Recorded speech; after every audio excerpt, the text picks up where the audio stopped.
We made it. We made it. We made it. It's Friday. Friday. Okay, what is this noise here? As soon as I'm starting, there's always some devilment. That's what they say, right? My computer's spazzing out over here, so we're just gonna knock this bad boy out. As soon as I started, my laptop started making this crazy noise. Good. May you rest in peace. Anyway, I'm glad to be here. It's Friday, May 26th. For me, it's 10:04 p.m., but over on the East Coast, it's 6:04, give or take a few minutes. And I had a wonderful day sleeping. Woke up late because I was up late, and Sister Danina, I spoke with her, and she has so much wonderful things to say about everyone. We're going to continue to help her and find out ways to sustain her because she has a wonderful life-giving word for us. And yes, the plate of food might be spicy, but it sure is nutritious. Anyway, let me get into the chat room here. Mixed genre faves, thank you for all that you do in promoting the show. It makes a big difference. And like I said, no matter what, I'm just so appreciative of everybody here who does what they do. So I said, let me have a little fun show tonight. I'm going to talk about a few things. Originally, when I spoke about the jealous church elders, I just had the title as Jealous Elders, but I said, let me widen the scope in one sense and narrow it in another sense, because we can always identify with that pretty much. Love and light to you, Sister D. Griffin. Mr. Scurv is sleeping. I'm wide awake. As usual at this time of the night. She put some time and some effort in that garden today, and it was piping hot. The sun. Oh, God, I woke up late, and it was still piping hot on the inside. You know, much love. Mixed genre faves always. But yeah, I want to say first that these photos are photos randomly put up. It's not anyone in particular that I know in these photos. It doesn't mean that these young ladies in the photos are evil or jealous. They're random. I do not know them. And I just want to say that at first. But I just wanted to pick a few faces that were seasoned. The church hats. That imagery is what I wanted to speak about. Reese. Reese is getting in here on time. Not that you're late, but you're slipping in the back door most of the time. But, you know, I'm glad. This is going to be a freestyle. This is going to be a how could I put it? I'm not pressed in this one. Not that I'm ever pressed because I freestyle. It doesn't matter to me because I can do that because I've been talking all my life, and the life I live with all the experiences that I've had. It makes it easier for me because I just have to look back into the past of my own experiences and the experiences I've seen that others have with anything that I talk about. And I'm so glad to be here at this age of 60 years old and to reflect back on all the things I've gone through. Now I know why I had to go through and see the things that I saw all through my life. Yes, I do see a couple of WhatsApp messages coming in. As always, when I start a show, the messages start coming in. I can set my watch by that. Bling, bling, bling, bling, bling. It's crazy. But anyway, nothing will stop or distract the actual show. Matter of fact, I'm going to cut this particular phone off so they can have fun doing what they do, and I can have fun doing what I do with total focus and no distractions. Naima Ra, how are you? Yes, the Tanya 23 experience. I like that name. Yeah, I'm going to cook in a little while. Just want to greet those who are coming in on time and a little earlier than others, you know, because it does take a time for the notifications to go out. Those that do go out, because not too many go out.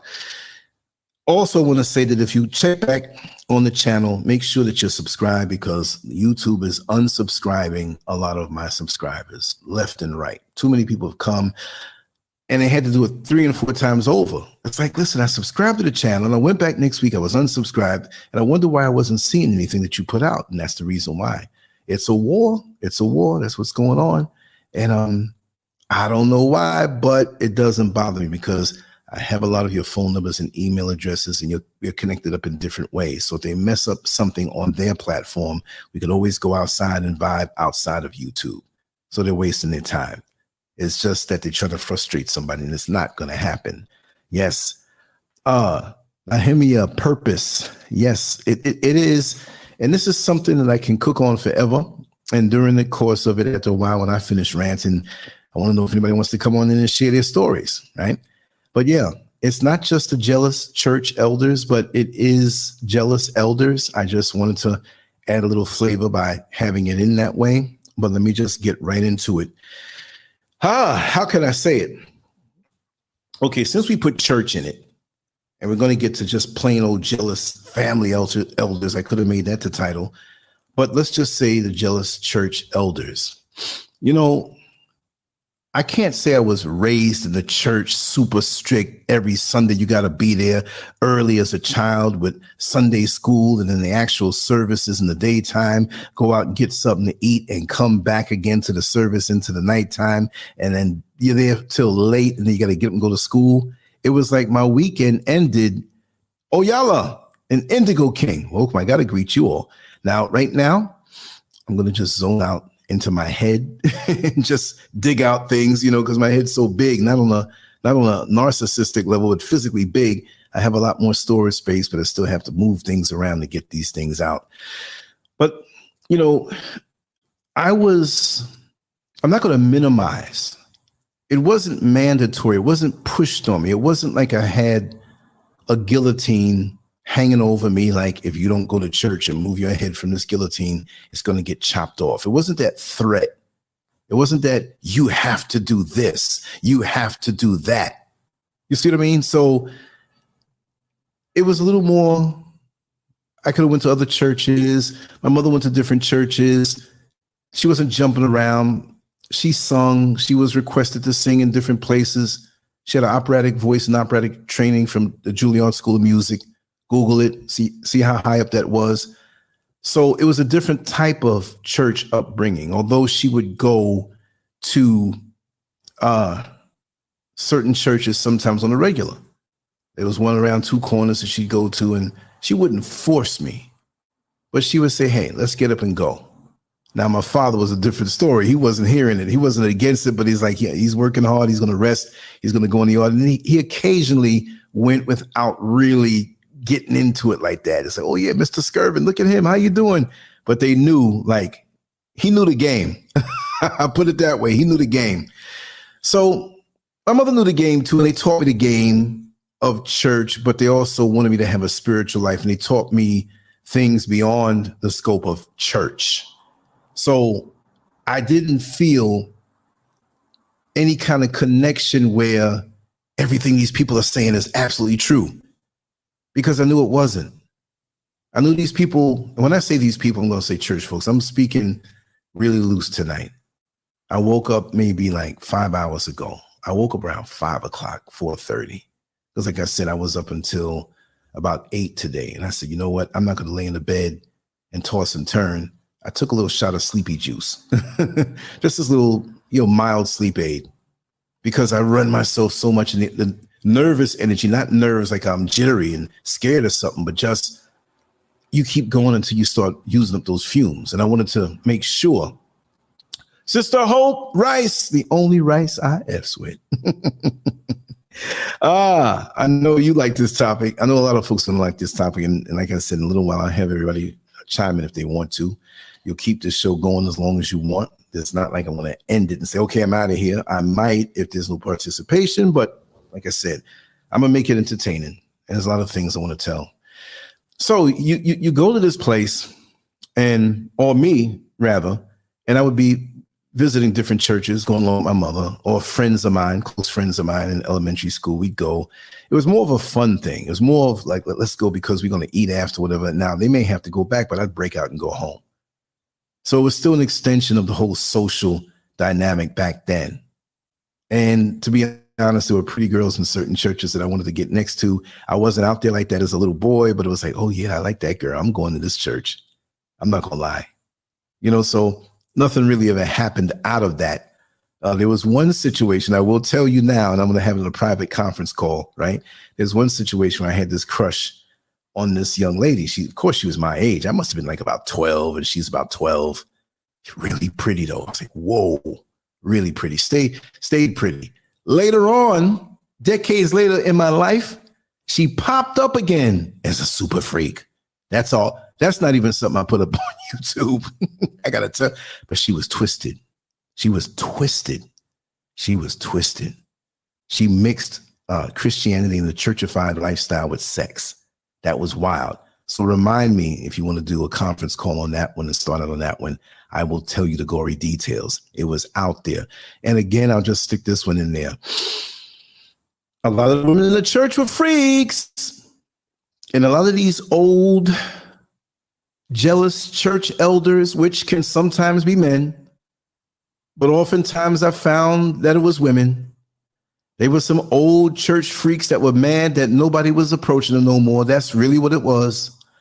And a lot of them would not like the younger sisters that were coming into the church because they were young and had nice shapes and had their future ahead of them and weren't emotionally damaged like many of these church ladies were, these elders. I'm focusing on them old church ladies who always want to be one to limit your pleasure, to always lord over you from the back row of the church. As an usher, you couldn't even chew gum at 1 minute per bite. You know what I mean? That's slow bite. You got to, you look out the corner of your eye using your peripherals, and they steady watching you, and you just chewing real slow, 1 bite per minute, and they still tap you. You got to spit that gum out. Yes, Hope. Oh, Hope is coming up with some wowzers. Oh man, Hope, you're cracking me up. Hope, you're doing it to me this week.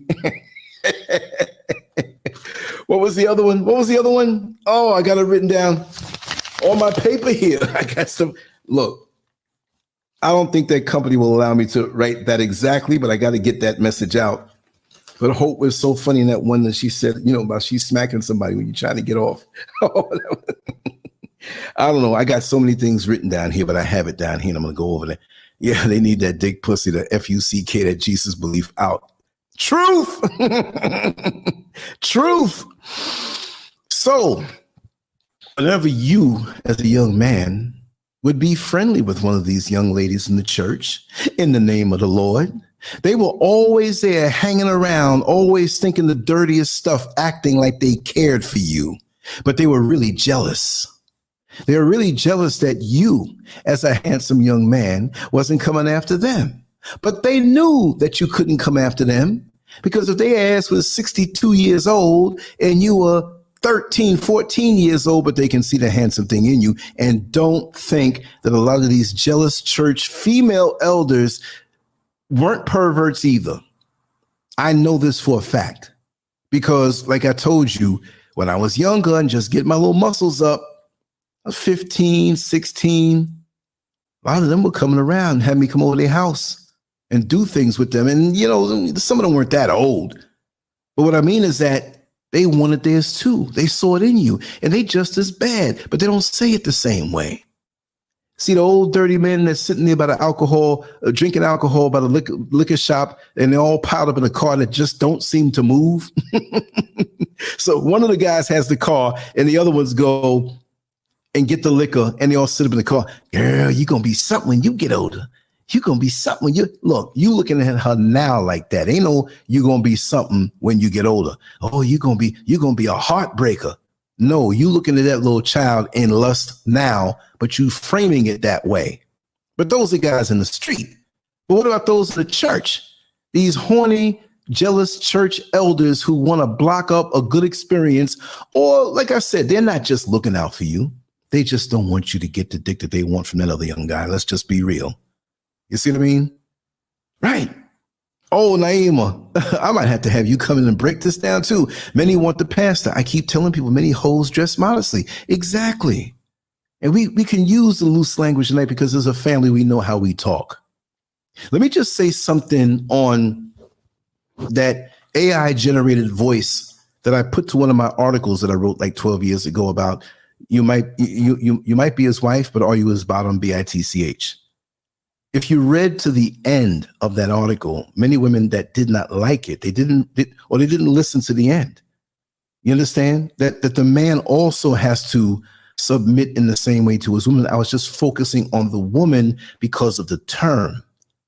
But a lot of folks that text me, oh no, that was misogynistic. Oh, is this? You didn't listen to the end. Surgical precision, baby. We go in like that. So for those who misunderstood, then go back and listen to it. But I have that written as a printed out article written, and I'll join them together. So if a person wants to read it word for word, but that was me experimenting with that technology, using that voice from text to speech. So I was up playing around. I said, oh, it worked out pretty good, you know, and you could tell when it's one of those things because some words get messed up, you know, or they just, but it was cool. It was cool. I'm not going to do a whole lot of that, but there'll be times when I do stuff like that. You see what I mean? So, oh yes, witches in the church. Oh God, we got a lot to cover tonight. So envy. They may have been the superstar in the church back in the day, getting the pastor's DICK, but these days they're older. And I find that there are a lot of women that as they get older, they get more grouchy. They start thinking about the past more. They feel entitled to get all the things that they didn't get. If they weren't running around so much when they were young, they might have been settled. And they can't face that they don't have the physical beauty anymore. They get horny too. I know it. I've been with enough older church women. And you slipping out the back door and they come to church the next day and they all in the spirit, but they was really in the spirit when you was down there licking that thing. And age doesn't take away from that. That's a role they play. Don't let the church hat fool you. Don't let it fool you. There's a lot of freaky thoughts going up under their mind, but I find that they're very envious of a lot of the younger women in the church. Because you see, and I've said it before, if you're 70 years old, you wrote the chapter of 23 in your life. You wrote the chapter of 37 when you were at age 37 in your life. You wrote the chapter of 59. So you know how limited it is. Stop trying to go after somebody who is younger, who haven't written their chapters yet. Let them do their thing. Let them find themselves. Don't corral them with religion, trying to shut them down. I'm not saying for them to go out there and run wild, but let them explore themselves. They'll come to around, hopefully, give them a little example, whatever, and be real with them. Half of these church leaders don't want to help the young sisters in there. They don't want to talk about how it was when they were young. They're going to paint a picture of being so holy. But it wasn't holy, holy, holy, merciful and mighty. No, it was horny, horny, horny. That's so true, Mick Genre Faves. See? She says, oh, let me put it up on the screen here. Yeah, I don't even understand why anyone would be envious of another. We all cannot be the same. Exactly. But the envy. And Sister Oyala says, people be popping up in your inbox with something to say. Yeah, because see, they like to hide it. I'll call them out. Like someone had made a comment about me calling them weird in a message in response to Sister Danina. And I'm like, if I called you weird, there's probably a reason why I called you weird. Because there are people who do a lot of weird things and they want to hide behind and cause division when they see things going smooth. That's all it is, a spirit of division. You know, so you're always going to get that because there are people who do this particular type of thing and they want to be at the helm of this platform. I come on here every night, damn near. I put some up every day. This is how I live. Sister Hope knows it. Sister Hope has been at our home in Orlando. She knows there's a bigger life that we have. You know what I mean? This is just an extension of how I live and what I do. I'm always cerebral, thinking things, talking, laughing, hospitable. And they always got these people that come around that just, you don't even see their face. They ain't got nothing on their profile. They ain't got nothing that they watch on their YouTube page. It's just something blank. This channel has no content. Who the hell are you? You see what I mean?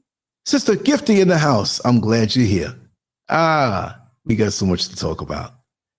But these post-menopausal, backed up sexually, jealous church elders are the reason why there's so much hell in the church. And yes, it can be some of the men too. So I'm not just going to say it's just the church women, but from what I see in the church, They carry the most weight while acting the most holy. And I don't like it. I don't like it, even though I'm not in that church. There's churches out here, and you could see it in the same way, but a different way because of the culture. The same thing. And they feel as though we have to give them this honor and respect. I'm not going to say walk up to them in disrespect, but just know within yourself who they are and what they do. And they're there because they have no life when you really think about it. Not all, but some, but a whole lot of them. We can say it that way. Yeah, Hope. I know.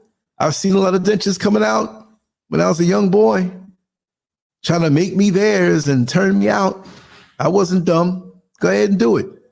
But really and truly, they don't think any different other than those who are much, much younger. And there's that envy that way. You know, they don't like what they see when they look in the mirror. But see, really and truly, if they had embraced true spirituality, meaning that go within themselves and seek to grow, those thoughts and that competitive feeling and wanting to stop somebody from living life, that would fall off. You'd say to yourself, hey, they're living life. May they be safe. May they not catch a disease or hurt each other's feelings or get into something tragic. But that's life. And we all have to learn from our experiences. We all have to learn from the things that we've gone through. Let us have a chance to do that. It's just that these days, the consequences are a little more severe. I mean, as a teenage boy, you know, STDs were out there, but it was non-existent if you traveled in clean circles. But now people forget, but HIV is out there. AIDS is out there. You know, some heavy duty stuff is out there that can really hurt us. And for some reason, when was the last time you heard of anything about AIDS on the front newspaper? It's out there just as much. Back in '83, when it was banging, I mean, it was like, it wasn't the daily news or whatever. It was a daily AIDS review. And it's just as urgent, but it's hitting us even more. So we don't hear about it. So this is one reason why you should not trust the mainstream media, because they choose to focus on what they want to focus on and what the people who control them want them to focus on. They choose what is the news. There's a lot of us still sitting up because there's no cure for it. The thing is that there's a lot of pills out there and morning after pills and type stuff where it preserves you. And if you got it, the medication, if you can afford it, preserves you. So you have a longer life and a longer chance to be able to spread it out even more if you're living like that. And there are a lot of people out here who are promiscuous still because of that they don't care if they get HIV. There's medication that will keep them living just as long or almost as long as they usually would. Imagine that. And remember, there's a lot of women that have it. A lot of men, a lot of women. There's a lot of older women that have it. Don't think because the woman is like up in years that this is some safe stuff. You know what I mean? It's crazy. Let me check something here. Okay, let me knock this out. Something I have to remove here.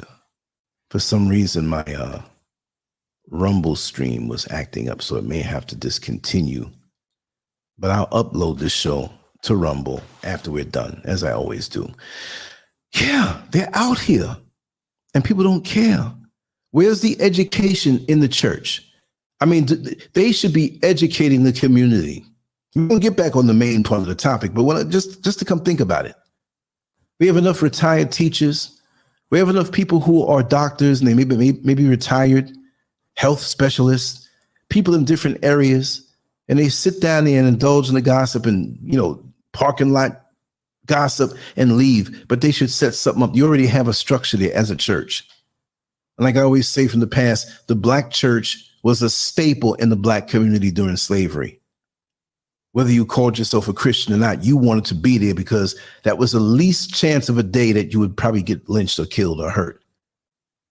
The slave master was there listening to you, what you were saying now. They didn't want no revolutionary talk. But the bottom line is that that was a place where we socialized. That was a place where we ate some good food. Collectively, we came together. We passed information that was pertinent. And it was the backbone. And now it's a clown show. Now it's celebrity pastor worship. Now you get those phone calls during the week and you think that something is going on between some husband and some wife, and you position yourself in strategic places to get near to overhear conversations and to see where the man's eyes are if he's not looking at that next woman's backside. Did you see Brother Davis? He couldn't take his eyes off of Sister Williamson's ass.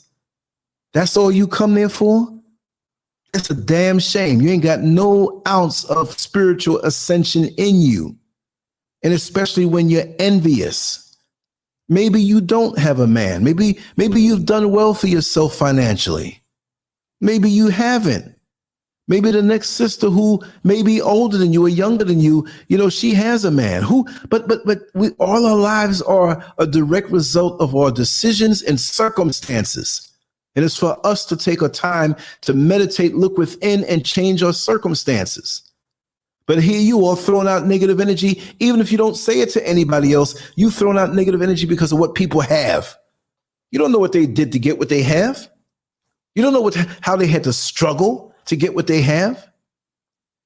Hell, I mean, people look at me like I got a whole lot of, I'm kind of tight and struggling right now. I'm all right, but I'm still in it. It's not like, oh, he made it through. But people get envious over things in their imagination. Oh, I guess they doing good. They done went and bought a brand new car. And I remember last year they were taking up donations to pay their rent. Now they got a car. They need to pay that money back. You see what I mean? With that kind of spirit, this is why you're not going to be blessed yourself. You're going to drag yourself to church and get a dose of hate because you're hating. You're going to see something good in somebody and you're going to get it back because you're hating. And it's not a good karma to get back. Yeah, Gifty. Clown showing no men. Just, let me see. No eligible. Yeah, all gay. Exactly. And that's the way the pastor wants it. Because when you see a church like that, the pastor's some dude that either he's undercover gay or he's running through the church and wants all the women to himself and doesn't want any other men to come there and get none. That's what it is. Don't be a charismatic type of dude going up in there. You're mannerable, but they can see there's something to you and you have a little magnetism to you. That pastor doesn't like you. He sends his imps after you. His little sneaking deacons and this one and that one to get to know you and throw you off and go back with information that's damning about you. And if there's none, they'll make it up. If I was in America right now, I'll be going to so many different churches on a Sunday. I'm going to be recording stuff. I'm going to expose stuff because this thing is something like this mood, this attitude in the church and these church elders with their jealousies. It's like that piece of doodle that sticks to the side of the bowl that no matter how you flush it, it holds on for dear life. Why don't you go somewhere? Why don't you go away? That's not needed and that's not wanted. It's crazy. You're right. They want to they want to tell you who to marry when it's for their own interest. Exactly. Yeah. Eddie Long and TD Snakes. That's right. That's right. Jesus is a business. Looking like somebody's big walrus and want to challenge somebody when they have something to ask or say that challenges their stronghold over the lives of so many people. And they got these people under a spell. Just like I said, jealous church elders and their spells of failure cast over your life. That if you don't do it the way they want you to do it or get behind them, they're going to cast spells on you as far as their words are concerned, with mind control, to put things into your head. And also those who go with the witchery and cast spells. They want to bring you all these bracelets and they want to bring you all this jewelry to wear. Oh, I got something for, just wear, go ahead and wear. I ain't wearing nothing. I'm going 50 miles away somewhere out in the woods. I'm going to dig a hole and put some kerosene on it and burn it. Try it sometimes. You'll find an instantaneous unlocking of their heavy stronghold over your life of control. They don't want to see you around other people. So they do little sneaky things to get them people away from you. They'll whisper in their ears. Dedicated demons to your life. Dedicated demons to your life. I'm going to do like Umar Johnson and say it a third time. Dedicated demons to your life. That 3-time stuff works. Except with him, he only says it when he's saying, hit the cash app, hit the cash app. If Umar Johnson was a boxer and his opponent was John Cash App, he'd be hitting them left and right. It would always be a knockout. Oh, man. And talk about so incestuous in their thoughts. There's a side of me that want to go for one of them churches, just wreak havoc and just blow everything up, because I can see who's who. I remember there was a church first lady, as they call it, the pastor's wife. And there's a brother here who knows them personally when he's on the show. And he knows the church. He's been there, right? This is in Queens, New York. The pastor's wife was jealous of this next woman who was the mother of several of my good friends. The pastor's wife did not like her because she sung so well. And yeah, the Umar effect. She sung so well and kind of overshadowed her, but she wasn't trying to overshadow her. She just sung her heart out. She was struggling a little bit with several kids. Her husband was sick. And she was sincere when she came to church. So we all have different levels of development in our personal perspectives and insights. So while I'm so used to the church, the black church, and I knock it for the crap that people have turned it into, there are some people who haven't found out yet. And they're subservient to the teachings and they fall in line with the churchified stuff, but they're sincere, but they don't know they're going up a path in that hierarchy that's going to do nothing for them. So I can't knock them because maybe later on they'll develop, you see? So when I talk to them and yeah, Jesus this, and it's like, okay, sister, I love you. You know that. And, you know, you just have to understand what it is. But too many people, especially online, oh, that's the wrong way. Relax.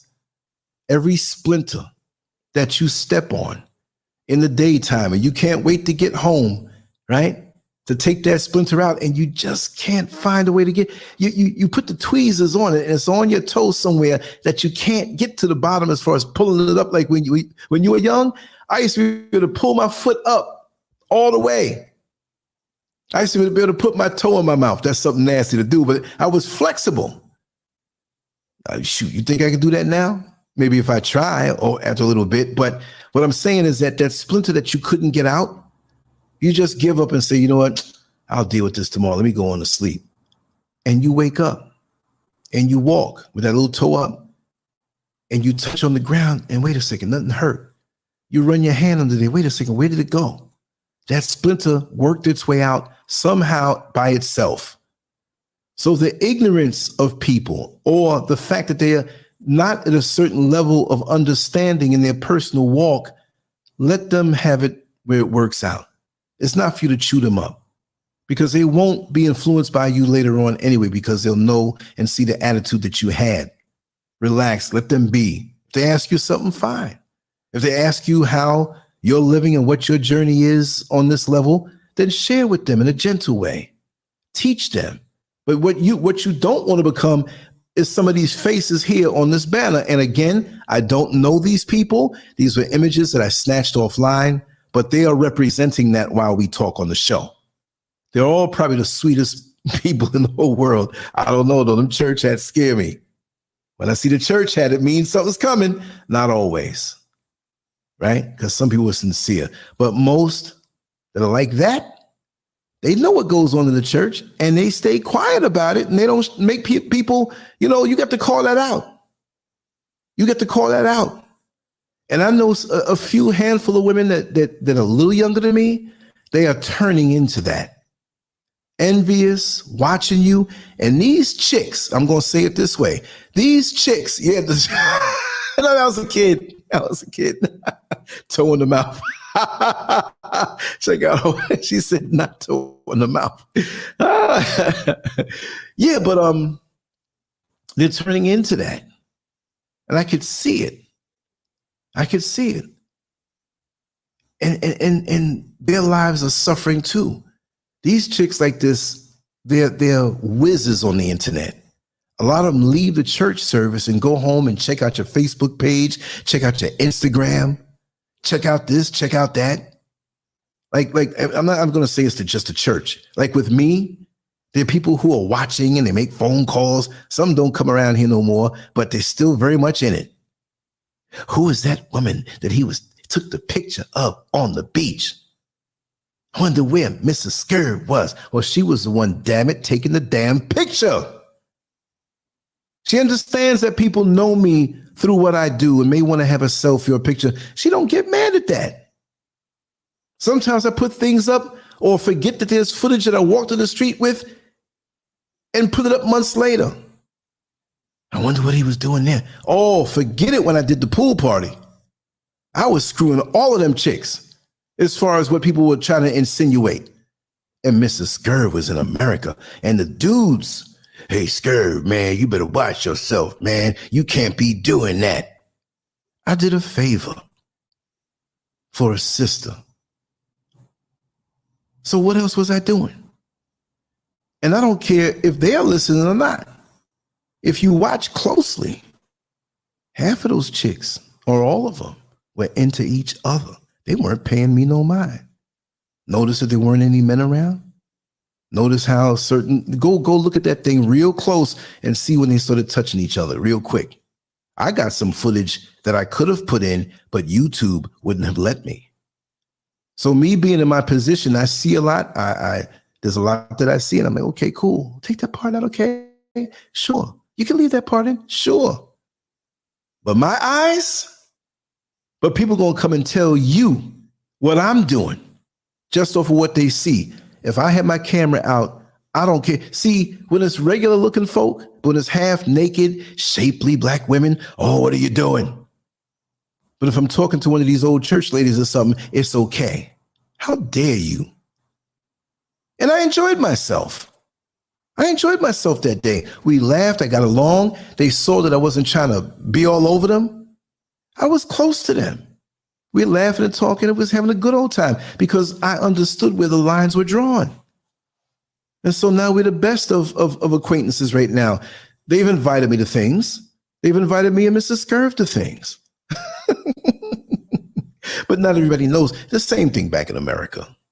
Same thing. So I got to limit myself to who I can videotape. Imagine I was in one of them churches. But let me tell you something. To be real, we know that there are things in our African background that are very powerful, but it's far and few between. A lot of what is put out there as African spirituality is no more than witchery. There's some real things and there's some counterfeit things, right? I'm not in a place to be able to discern which is which because that's not my area of expertise. I look at the person and the spirit behind it and how they're acting behind it. See? So we talk about witches, right? A lot of stuff is misunderstood. We know the oppressor has taken our original stuff, twisted it around and made it to be something evil. So when they put it out in the movies and put it out in the shows, we run away from it. But yeah, run away from his version of it, but not your version of it. I will say that out here, 95% of those who are claiming to have these abilities, it's quackery. They want money. You got some real stuff out here, right? But it's not going to be easy to find. And they don't play with what they do. Saying that now, that being said, there are a lot of people who in the church, right? Well, let's just say the church is infested with some twisted mess that they do that was passed on to them. And I'm not knocking somebody who's into the real thing. I'm talking about this counterfeit foolishness that they hold on to, yet they profess, I love Jesus and he's what's going to save me. I don't need all that other stuff. But they go and do these things after or before, the night before they even come to the service. And they believe in that more than they believe in what they say they believe in. And half of them are witches. We talk about things here in the show. I'm not saying this, that's what, because it could be explained.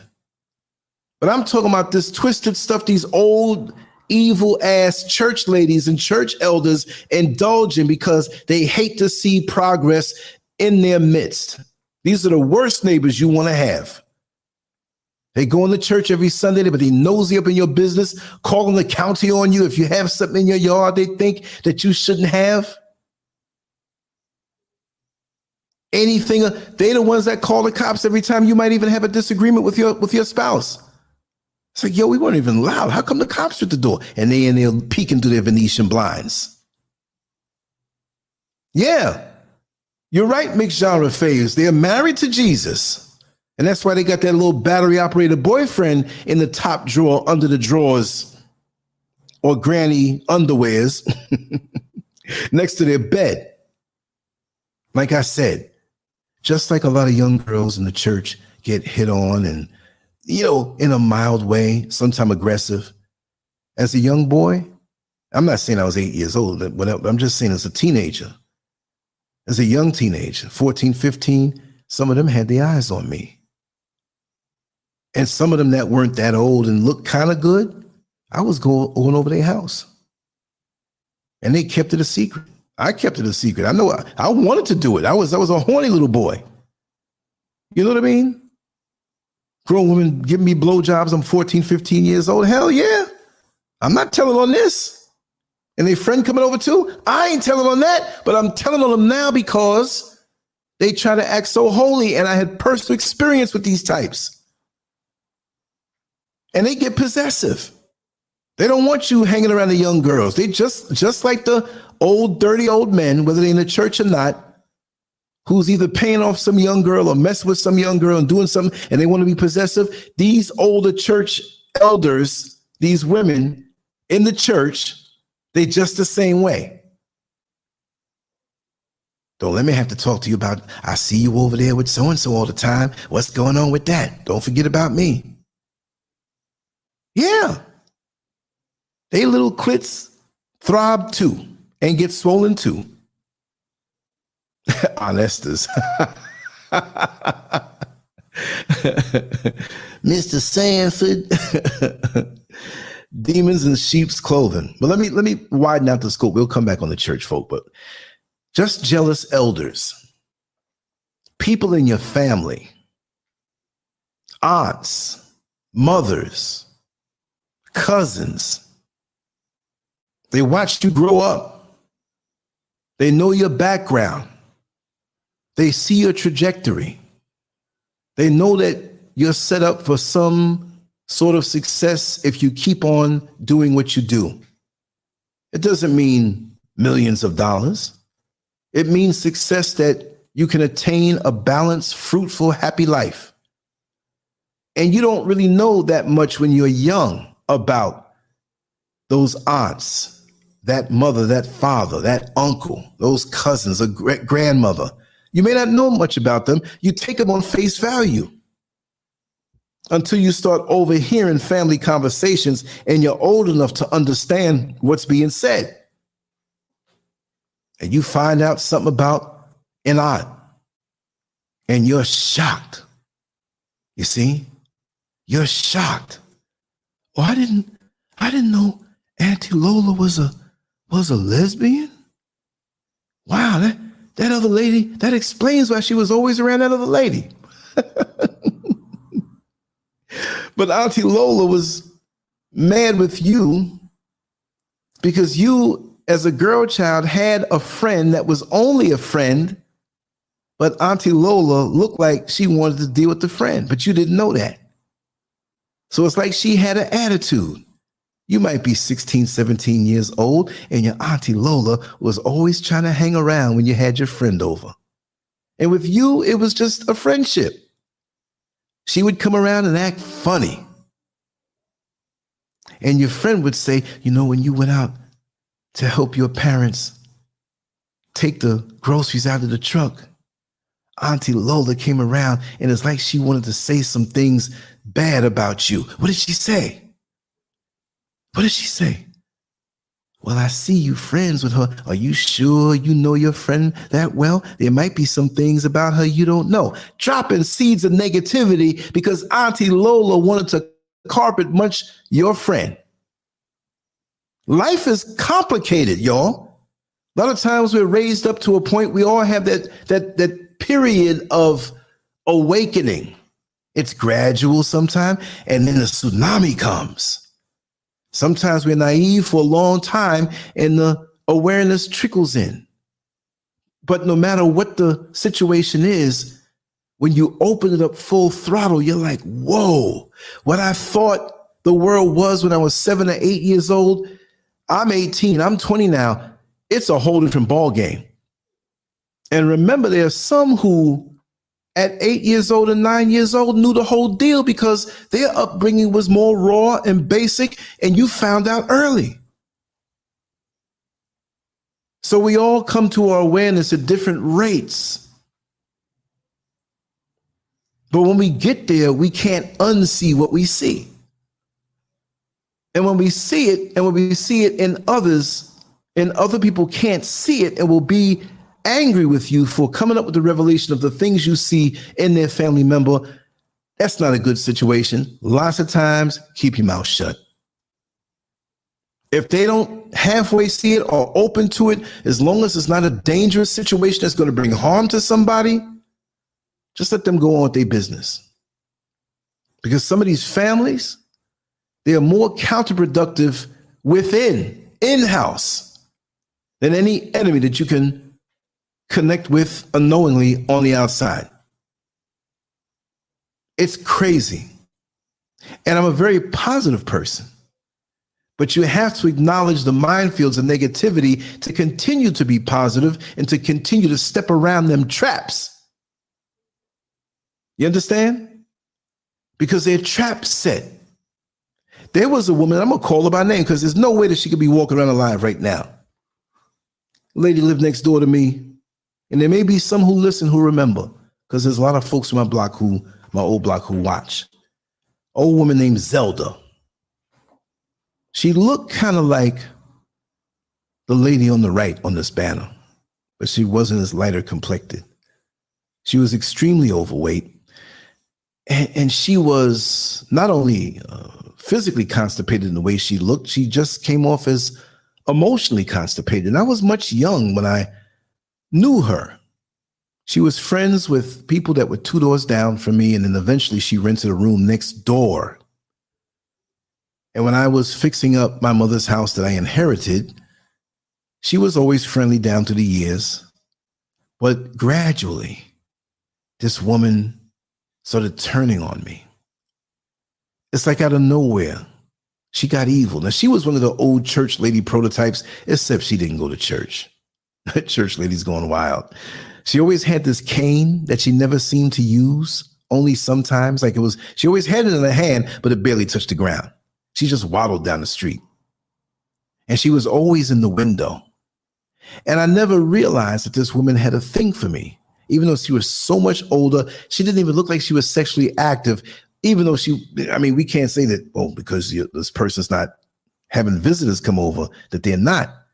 Maybe if you sniff her fingers in the morning time, you'll see that she was getting off. But it was an envy that she had with me and my old girlfriend. Like, she just didn't like my old girlfriend, right? In passing.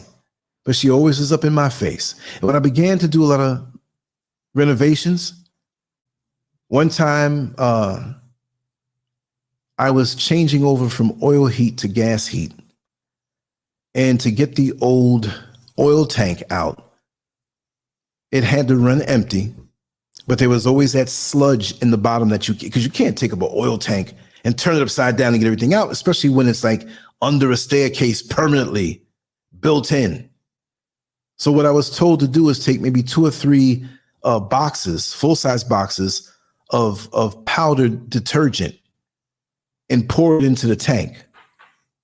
And there was some other mixture that I had and let it sit there so it soaked up the oil so that when I took my circular saw with a special metal cutting blade, when I cut it in half from the side, sparks wouldn't go in there and hit and become flammable because this was in the basement.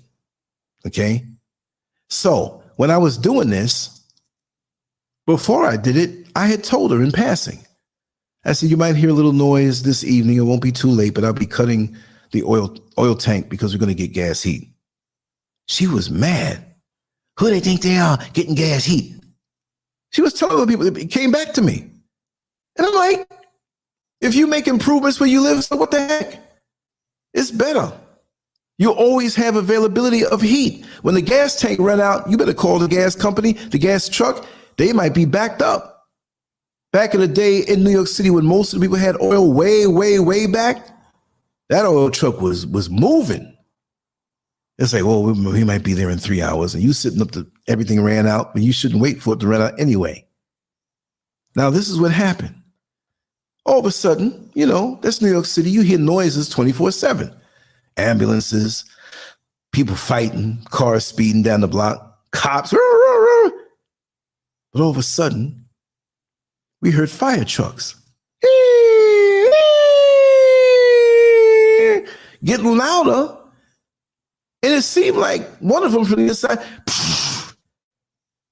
like the air brake came on. I said, wait a second. Let me look out here and see what's going on. I see one of the firemen walking up to my house, opened up the gate, came and rang the bell. I was in the basement, so I called to him from the side door. I said, I'm over here. He says, sir, do you, someone called about a fire? I said, no, there's no fire here. And they said it was this address. I said, listen, you can come on in and look. There's nothing going on here. Only thing I'm doing is cutting this, it's thick metal, the oil tank, right? I said, I'm cutting this oil tank because we're switching over to gas heat in the next few days. Okay, just do your thing safe, no problem. They left. 15 minutes later,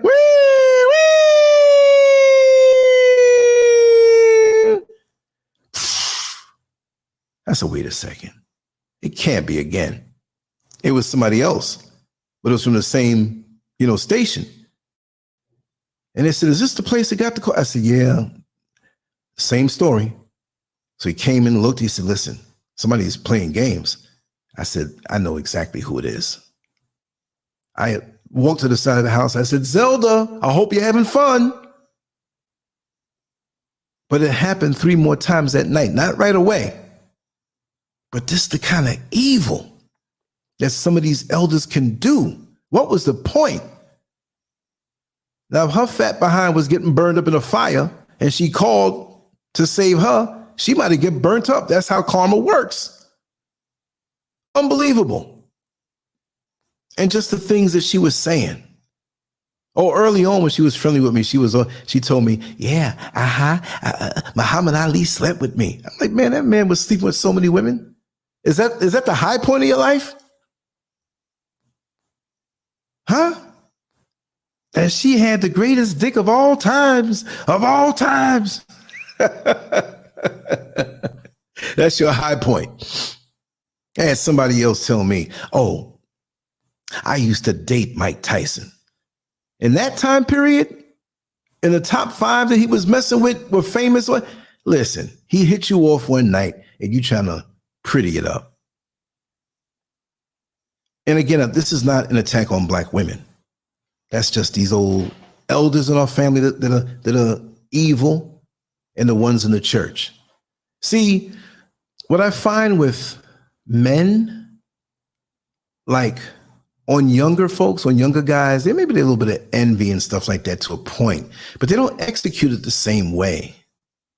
Now, you do have some, but it seems like these older women in the church or older women in your family, a lot of them don't have to be this way, but you always have that one that has no reason to dislike you. And the older you get and the more you develop physically, don't have that little waist and them titties and that ass, a pang, pang. Don't have it like that. And they looking at you and they despise you for that. We all have our time. I see bodybuilders in America when I was there. I see bodybuilders out here. Do you think I get mad at them because my body don't look like that no more? I had my time when I turned heads walking down the street. I enjoyed it to a point, but it wasn't necessary or mandatory. That's not why I did what I did, but it was nice. It was cool. I'm on a whole different level now. I see my mortality. See, when I was 20 years ain't mean nothing. I'll be 40, I'll still be young. But at 60, 20 years, I'll be 80. I better keep myself young. You see what I mean? So it's more important, more of a sense of urgency to do what's right when you understand the passage of this artificial thing, man-made thing called time.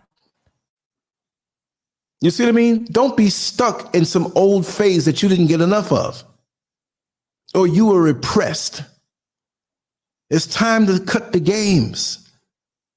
If you're one of these jealous elders or jealous church elders, realize where your blip is on the radar screen. You don't want to live your life all the way caught up with these old idiosyncrasies. You're limiting yourself on how wide and beautiful and powerful life can be in the experience of life. I'm really enjoying myself at this age. I thought I was enjoying myself when I was 20 years old. It was a different kind of enjoyment, but my scope wasn't as wide as it is now.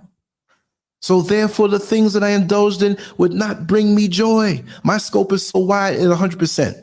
The 100% that it is now. 5 years from now, it'll be 100%, but it'll be a different 100%.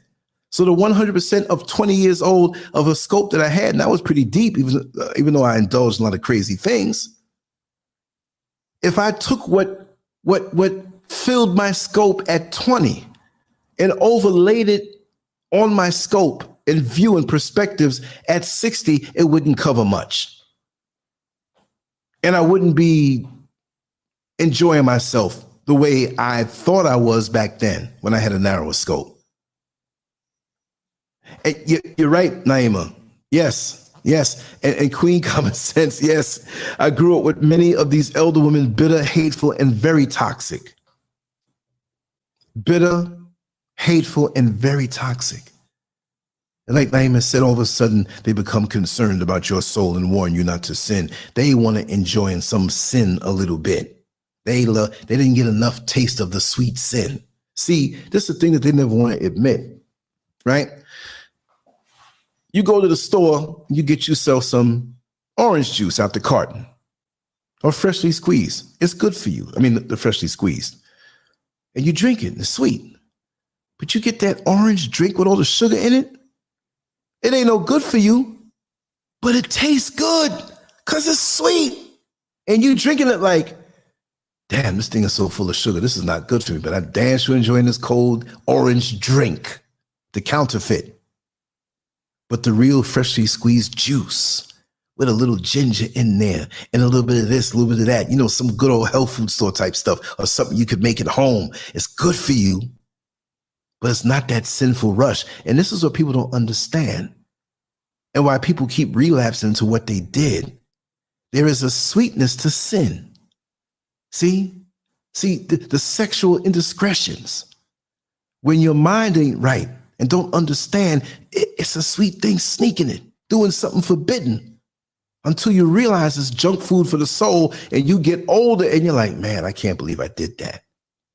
But some of these church elders and jealous elders, they putting up a front, but they know the sweetness of those activities, which you should not be, and you should be into the wholesome thing, which you can get freaky with the one you with.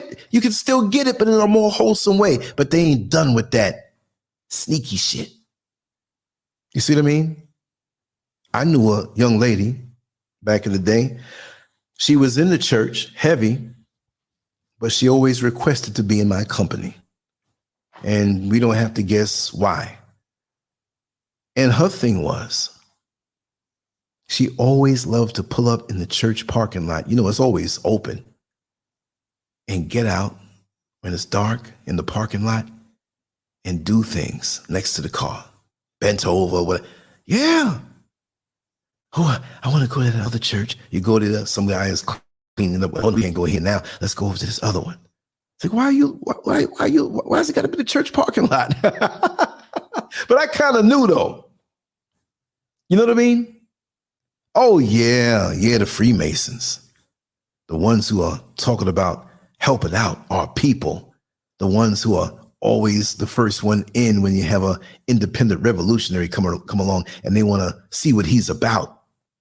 Or maybe try to recruit him. And when they see that you can see through their game, of course, they're going to come at you collectively and try to choke you out. I don't mean putting their hands around your neck, but choke you out of any gain, any networking, anything. They will isolate you. I know that personally. You got them out here in the motherland. They're all over the place. And they fall into that category. Because when you do something independent of them and you don't need them, if you like a groupie running up behind them, trying to please them and join up with them and thinking that they're the answer, no, you didn't create me. You didn't give me my spirit of creativity. You didn't give me my gifts and my talents and abilities. So how dare you think you can take ownership over that and try to corral me into your wicked cause? No, I'll stay independent. I'll stay small for the rest of my life if I have to be. Because I'm not trying to get popular in this man-made system. I try to get it with people that when you find out at the end of the day, you know, like I'll say in the coded way, you know, when you go out there and it's hot and it's a certain amount of degrees outside. And the higher the degrees get outside, the hotter it gets until you feel like you in hell. Check that out. I don't want to be bothered. Let me just see what Queen Common Sense says here. How are you doing, sister? Haven't seen you in a while. Yes, the AME Church, some of the elders I saw every Sunday were the most bitter, nasty people and always spoke ill over the young girls who had naturally good looks, projecting the slut shaming. Yeah, man. Yeah. If their breast size grew 2 cups over the wintertime, they start getting in on them like they doing something. Meanwhile, the pastor or one of them deacons or one of them dudes in the church are eyeballing them for them things, and they ain't trying to protect the girl. You trying to shame her. Because your titties are hanging down, looking eye to eye with your knees. We all get older. I don't understand it. Is it just insecurity? Is it true hate? Is it that they didn't realize time would move by fast? Time is moving fast on now. Not because, and I understand I'm older now, so my perception of time will seem to go faster. I understand that part. That's why I'm getting it in every day. But overall, the ebb and flow of time seems to be going a lot faster as we move into the future. And I know that there are many people who understand that this is not really 2023. This is when I understand that. But something is tampered with, and we're moving into something further than what we realize. But that's something you have to feel. That's nothing that you can just say, well, I put my time clock here and you know what I mean? I put 2 time clocks together, one here and one on the other side of town, and time moved faster on this side of town. I don't mean it that way. It's like the water in the ocean.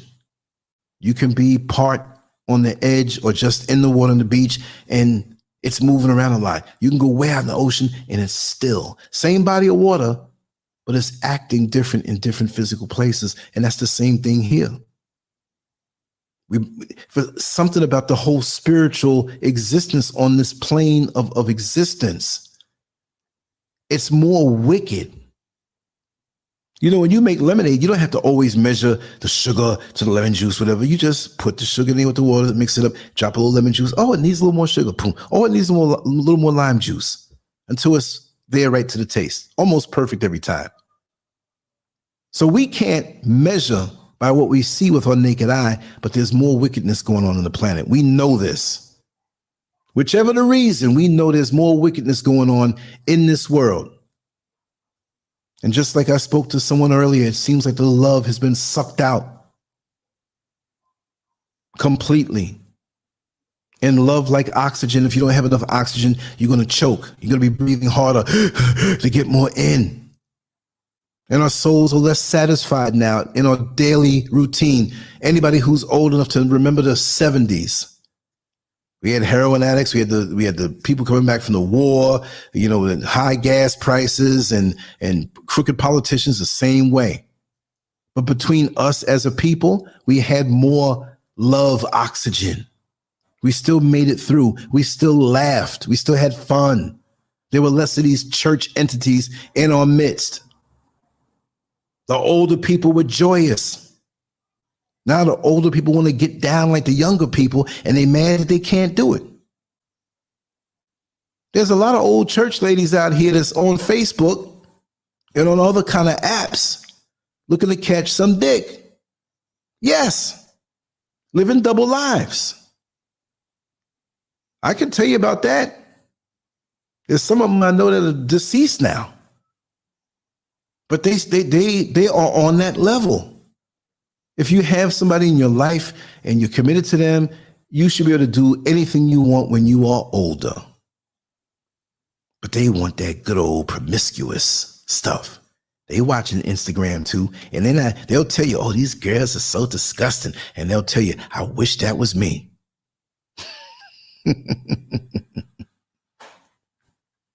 They'll say that to themselves. Oh, why did I forget and put this computer back on? Let me deal with this later on. I did a short rooftop earlier. Wasn't long at all, but I was going to render it. I'll put it up later on. But yeah, I'm going to continue talking, but I know that there's so many people out here that may want to say something. So let me drop the link in the chat so you can click that and come on in if you have something to say. And I'll just continue on, but just pop in there when you want, if you want, because this thing is just so vast. And how they get up in your business and make it a point. They'll tag team you too. You have 2 or 3 church ladies watching you. One that you know is watching you and 2 other ones that are playing good cop, bad cop. And you talk to them and they bring the information back. But the thing is, the dangerous part is those who are in the church and those who are in the family, they will try to cast their spells of failure over your life. They'll act like they're helping you one way, but in other ways, they're sabotaging you big time. So they do nice deeds for you sometimes. Nothing too big, but enough to make you think that they're in your corner. And at the end of the day, they're only doing that to get close to you, to sabotage you. Whether it's on a purely witchery level or just wishing bad to you. But a lot of them, it's a witchery thing. Don't worry, baby. I'll do your hair for you before you go out to that party. Because they're trying to get strands of hair to take back with them and put it up on the altar that you don't know about. And it's not some holy altar that they have up in their house. There's people's houses that I've gone into, and they weren't right within themselves. And when I saw what they had in their house, I'm like, oh, okay. That's what it is. Now, again, that's a funny topic that you can split down the line because some people are on and some people are way off. And most of the people who are into things, they're way off, especially when there's evil intent behind what they do. Let me see here. Abigail, Rochelle, some of you are too damn old to be getting jealous. That's what young children do. And many of them gain confidence and grew out of it faster than you grown folks. Exactly. Now, again, it's not just ladies. I was running out of time and I wanted to make a more creative banner, but I made this one. There's a lot of the men too. Their little things ain't working like it used to. And when they were younger, their whole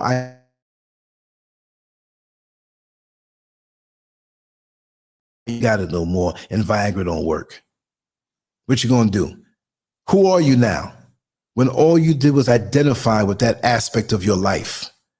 Now you realize you got no wisdom to share. You don't realize that you are supposed to be in a different role right now, right? If you have your wife or you have somebody and you think you ain't half work, you do what you got to do. There ain't no pressure to be some Superman. But there's always the next set of young girls coming off the assembly line at 18 years old who are still too young for you to be coming after. And you can't help yourself.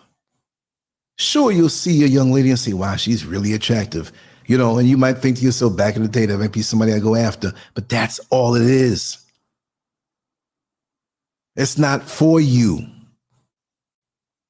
You need to stop that. Playing that game with your old ass. If you're going to play a game and you old, pick one of these old church frustrated, dick needing bitter chicks. Maybe they'll crack a smile when they come to church, because some of these ladies don't crack a smile for nothing. Only in front of the pastor. Oh, yeah. Satan is all up in the church. Shoot, that's the majority of what's there. You're right, mixed genre phase. Priests sexually molesting little boys are in the church. Yes. Not just the Dalai Lama wanting to kiss somebody. Put your tongue in my mouth. What kind of mess is that? Put your tongue in my mouth? See, I don't know about that little boy, but my father gave me permission. He say something like that, he gonna get a right cross right in the face. I know right where to place it. Right, make the jaw snap. He wouldn't expect it. Last thing you thinking about is somebody's tongue in your mouth. A little boy publicly, look, what gave him the confidence to say that publicly? He was so relaxed that he could say that publicly. Even if there was no recording going on, how you gonna say something like that to a young boy? So what you think people gonna know that they know what you are?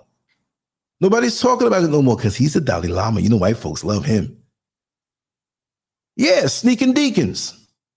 Sneaking damn deacons. Dirty, exactly. And they position themselves in the church because, see, they can get to know your business more. They can get to know what's going on in your household. And so not even the pastor, but you as some deacon. You got a church sister there who got a young daughter who's sexually active and looking nice, and she might even be in her 20s and legal, but that's still something wrong with that, man. You damn near 60. You trying to get with this girl in her early 20s. What y'all gonna talk about? What could it be? But you finding out from her mama how she's sneaking out and messing with these older guys. Oh, damn, she messed with, yeah, she seems like older guys will give her money. And so, and I went outside and they was in the car talking. I didn't see her, and her head was in his lap. So now as the deacon of the church, he needs to go and, counsel them. Yeah, he gonna counsel them all right. He gonna drop some hidden a language in the counseling so that young girl knows she can get a little money from him too. I told you about the deacon that in the church that me and Mrs. Scurv got married in. He would go into the church. He had keys and go to this little office they had near, open up the computer and watch porn and manipulate himself with a jar of Vaseline. True story. I don't care if they don't like it. I'm telling it because a lot of them listen too. They'll go run with that. Because I'm tired of these people and their hypocrisy and how they're envious on people and want to mess up people's lives. You're damn devils. You're evil. You're no good. You've outlived any usefulness that the Creator may have had for you. A big blockage, a big deterrent. You have no use in the righteous world, and you won't go to any righteous level when you're living like this. Jealous. Because no man wants you in that form. Maybe if you acted nicer and weren't so jealous, you'd catch some old man with a good dick. But you so much like a pig up in everybody else's business. And again, it's not just the women. Men could be that way too. I got several men all up in my business. Throw me under the bus and all up in my business. They're probably on the show watching now. To hell with you. You can kiss my ass, and if you try to, I'll knock you out because I don't deal with men like that. What is this spirit of envy when you should turn your energies around to work on yourself, to give yourself the best life possible, the best experience possible, to bring light into other people's lives by manifesting these good seeds of greatness inside of you. But you gave up on that. That's why your life is hollow. That's why your mind is shallow. That's why you got nothing going on for you. So even if you're old and your house is paid for, you got a little car that's paid for, you're not enjoying it. I don't have $1 million right now, but you can't tell me that I'm not enjoying my life right now. I'm enjoying myself. I love coming up in here with y'all every night. I love seeing the fellowship here every night, every day. When I leave this earth, I want to have such a platform of loving people who are concerned, who are speaking the truth, that it goes on beyond me. These people want death for you because they don't want nothing to go on without them. And they mad because you're going to outlast them. But they should be content that they got this old or at this chronological age. It's only old when you're evil. And they don't realize that. And they see your light and they want to crush it, casting their spells. That's what they do. And when you succeed anyway, you will go in their presence and they'll refuse to talk to you because they know how much spells they casted on you and it didn't work. That's why I tell all these people out here who have come out here and do animal sacrifices against me for what? Because you envious of my light? Focus on your light. But your light is different than mine. Mine is like the sun and yours is like a old flashlight with batteries that are about to die. You out of here soon. So many people come like these angels of light and they evil as hell. But they're hating on the one who's humble and just doing their thing and want to snuff that out because you ain't the real thing. You never will be the real thing because it's based in the wrong thing. And it's what they don't understand. What a death do they have? See, the good people transition, the evil people die. Good people transition, the ones who are trying to better themselves, the ones who are trying to ascend on a certain level. And those who live like this, like maggots, like rodents, like flies, like mosquitoes, you die. Your time is up. Inhale and exhale as much as you can and enjoy the air and see the next sunrise because it's coming to an end soon. And those that you had a chance to experience, you didn't enjoy it. I'm looking forward to a nice, good, restful, deep sleep. I look forward to waking up and see that the sky is getting brighter and we have a new day to do something new and do something positive. I get off on that. I enjoy that. I didn't know this time last night we would be talking about this. It came to me and I put the thing together and we're here vibing and I'm enjoying myself. I'm not worried about 10 years from now, 20 years from now. I'm doing what I have to do right now. And these people have nothing to damn do. Church is their social life. And you can't even call that a social life. And I want to hear from some of these people who don't like what I have to say on this subject. Oh, you're blaspheming God. Well, these little demons ain't God. They feel you got to go through them as some kind of hierarchy that you have to try to aspire to be like them. Look at them. Okay, again, these women, I don't know them on the banner. They're representing what I'm talking about. They could be the sweetest people in the world. I don't know. So if anybody knows any one of these women personally, I am not coming against them. They're just merely an image. So we're playing pretend with that. But these say they did represent that evil individual. Do you want to be like that? Do you want to be around them?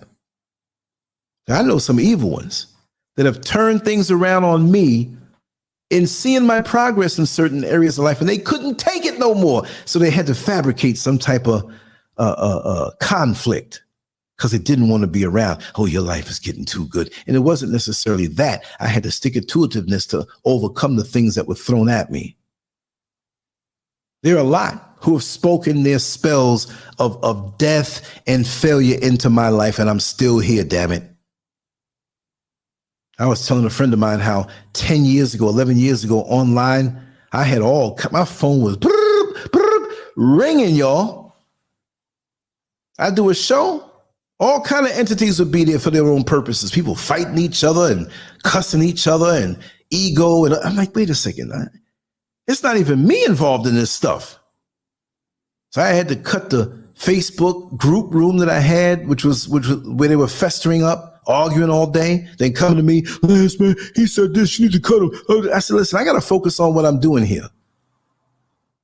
Where are they now? So many of them spoke, oh, he'll never do this. Oh, he'll never get another house. He'll never get a mortgage. Well, now I'm building a house where I don't have a mortgage. That's not bragging, but look, If I believe what you told me, I'd be sitting somewhere rubbing two nickels together, feeling bad. Oh, I could have did this and I can't do this. When you tell me I can't do something, if I want to do it, I'm going to do it. But it's got to be where I want to do it.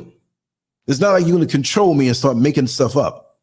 If I have a goal and a mission for that day, there's no damn church demon, family demon, which I never had to really deal with those.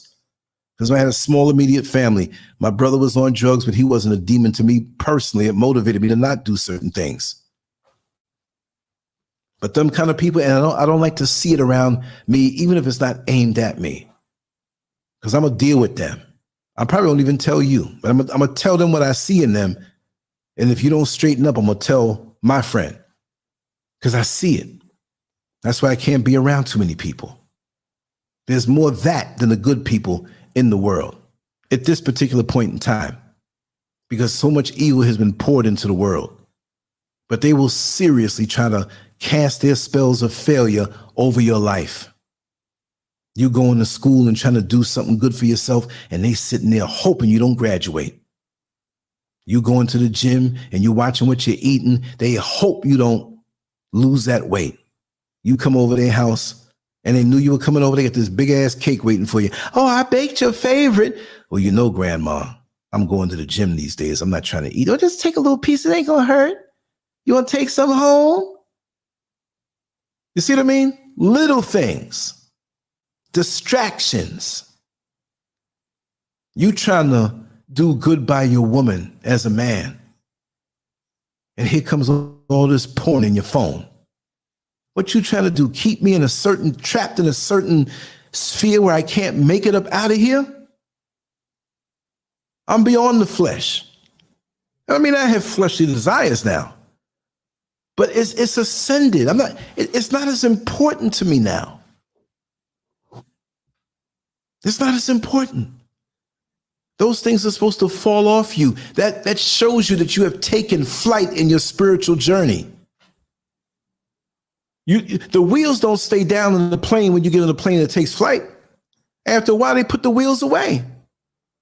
You hear it. You're still ascending.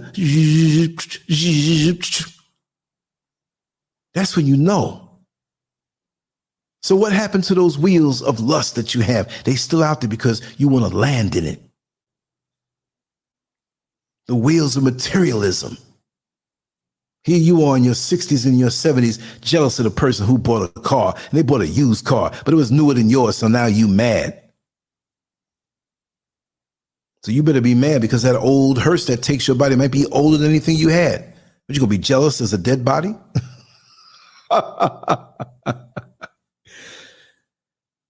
I'm not into the materialism. With my equipment here, I want to have it keep on working. I'm not driving right now. I don't have a need for it. Takes a little longer to get around, but I don't need the stress right now. We're building, yes, and we're enjoying the process. And things are not as lofty as they could be. Sometimes you got to go squeeze through some tight times. But when you have the good thing in your heart to do, you will be all right. And sometimes when you have negative thoughts in your mind and it bothers you, don't think it's you thinking this up. It's other people oftentimes putting these thoughts in your head through conversation in a very subtle way. And even if they're dealing in the occult, that too, that is very real. And they evil asses back it up because that's what they're all about. But you ain't gonna whip me. You take your occult shit and shove it up your backside. I'm telling you. And I'm speaking to some people who I know creep up in these shows and listen because they envious because their ass ain't here no more. Spirit of division and wanting to control and turn things around and all of that stuff, just in normal life, past, present, future. There are people out here who are clocking me even though they don't see me at all. I know you're there. To hell with you. And I'm at a point in my life right now, I don't grin and bear it with any of these demons face to face. Hi, demon, how you doing? I'll tell them that. Look, I'm at a point, I'm at the old man, I don't care point. The old man, like we said yesterday, the old uncle that goes to the cookout and don't care. Hey, boy, You ain't sucking dick no more? Good. Try to be straight, man. Everybody's like, oh my God. They all know, but he bringing it out. Right now, there's no filter on my mouth. I don't care. I'm going to call it out when I see it. So stay away if you got that stuff in you, or deal with me. Because see, when you grin and bear it, it gives them power, because you're trying to be decent and they know what they're there to do, and you're allowing it because you don't want to be rude. To hell being rude. I don't even care if the people around me don't even understand why I'm saying the way or acting the way I act. If I see it, I'm calling it out. But everybody else, you can't do that. Yes, I can, because they're here to bring hell in my life. It's open season. And these are the same people who will leech from you, suck you down, and hate you at the same time. You help them out in some way, they turn around and hate on you. Like, what the hell? You know, and you're not looking for any accolades or anything like that, but you turn around and help people in certain ways, and they turn around and be your biggest enemy? And I have to say, it's a lot of us black folks. You know, white folks, they enemies too sometimes, but when it comes time to unifying on something, look, when it comes time for them white folks who might be not friends anymore, and they see one of us coming up, they're going to unite. Bill, we can't have that nigger Lance get good on social media. We have to get his YouTube channel down. We have to shut him down. Well, I haven't talked to you in 20 years and I can't stand your ass, but you know what? I'll unite with you for this cause. They do. They do. We'll be standoffish with others and not do something for the greater good just because we don't like one little aspect of their life. Now, again, I say, when you know that they're a demonic stone, you're not going to build your house with that stone inside your house. Do not deal with them. And they'll come to the world. Yes, I believe that black people should be unified. We must come together and live as one. Not with no damn demon. I don't care, again, if nobody knows that you won. You know I know you won, what your intentions are. I'm going to call you out and thrash you. If you get physically close to me and you come in my space, I'm going to hurt you physically. I'm saying this as on record. You have a right to live the way you need to live. You have a right. You give up no right over no damn demon who ain't doing nothing good. Reducing your light for this damn demon who ain't got no light. On sight, they don't like you because of your light. See, that's how it is too. And we don't want to admit that. Sometimes we meet people and on the spot, we know they're rotten. You downloaded their energy. You locked eyes with them. That's why with people, I see them coming and I see what's it. I'm not locking eyes with you. Oh, I think he's scared of me. No, you damn evil. I don't want none of that stuff in me. I'm not downloading that. That's like me going to some gay app and downloading a gay app. Why am I going to download a gay app when I'm not gay? I don't want that stuff on me. I don't want that stuff in my phone. I don't look at that stuff. It's the truth. It is what it is. Anybody want to come in? I know we'll probably have a lit up conference line tonight. You know? Sister Ellie. Come on in. I'll let you in. Okay. All right, I'm seeing you. Let me remove the banner. And I will say that I planned on doing a conference line with you, but the time flew, you know, and we're going to do a show early, but you're here now. So let me just open this up. What did I just do? Hold on. You been listening? Yes. Oh. All right, hold on one second. I'm sitting here getting retarded with these controls. All right. There she is. Let me put you center screen. Talk to us. How are you feeling? Oh, I'm not doing good, but I'm thankful for this channel, you know, this platform. I'm so thankful. You know, it helps me. It nourishes me.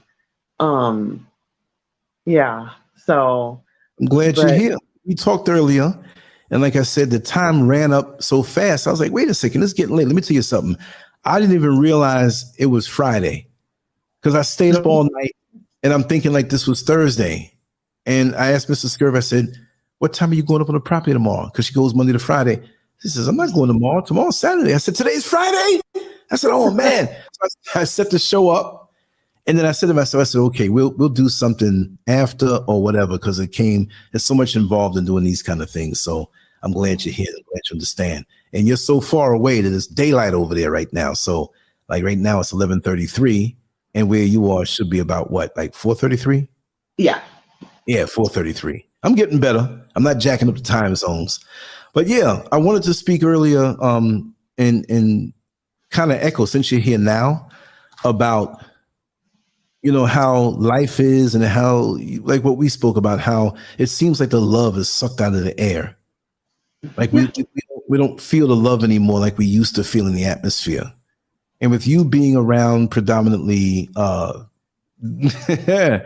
pink parasites, you're not receiving none of it. Oh, no, I never have. I've never felt the love in the air. I don't know what you're talking about. I've never, I mean, I guess as a child, I felt a little bit from my family or whatever, but no, you get to a point where, where you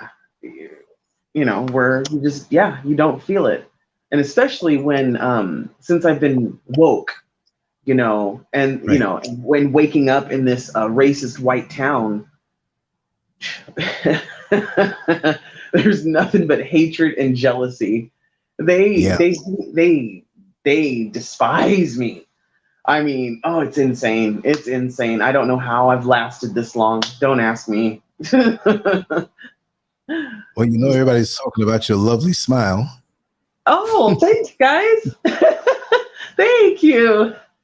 Yeah, I don't know how I was able to preserve my looks, because I've been a lifelong drug addict. I started when I was 12, and the sexual trauma started when I was 4. Well, I could say trauma started when I was probably, as an infant, right. My mom,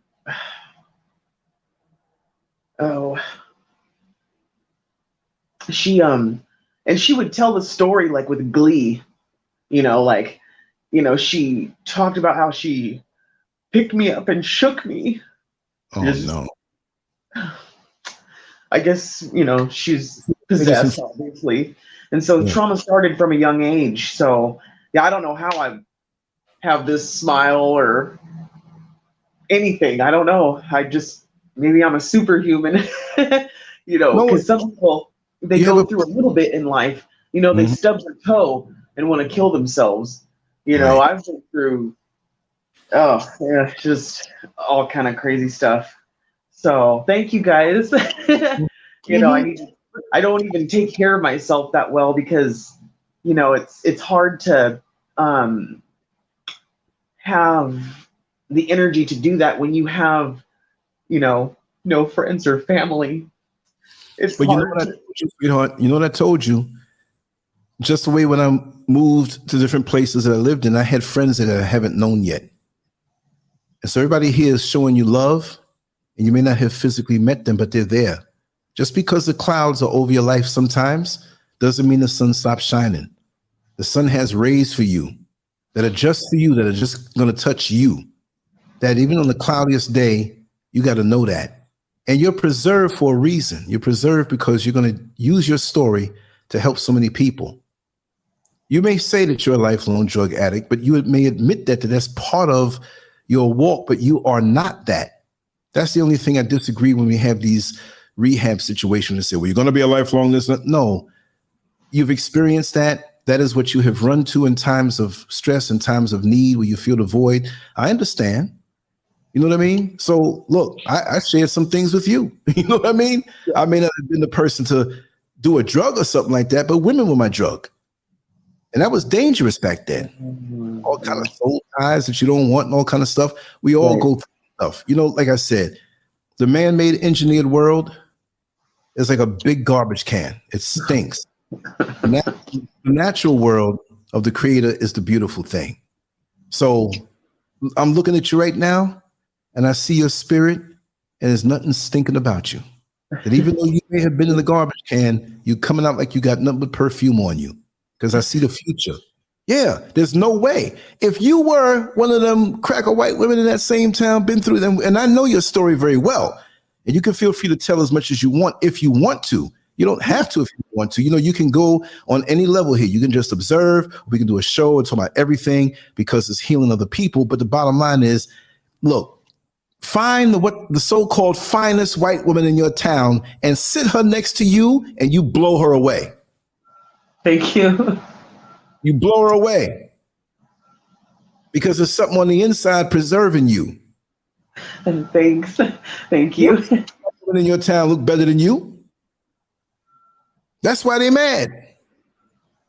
Yeah, I've noticed that. Like, walking into a room and, like the look on this white girl's face, she just looked just evil, just mean. She looked at me like I was, I don't know.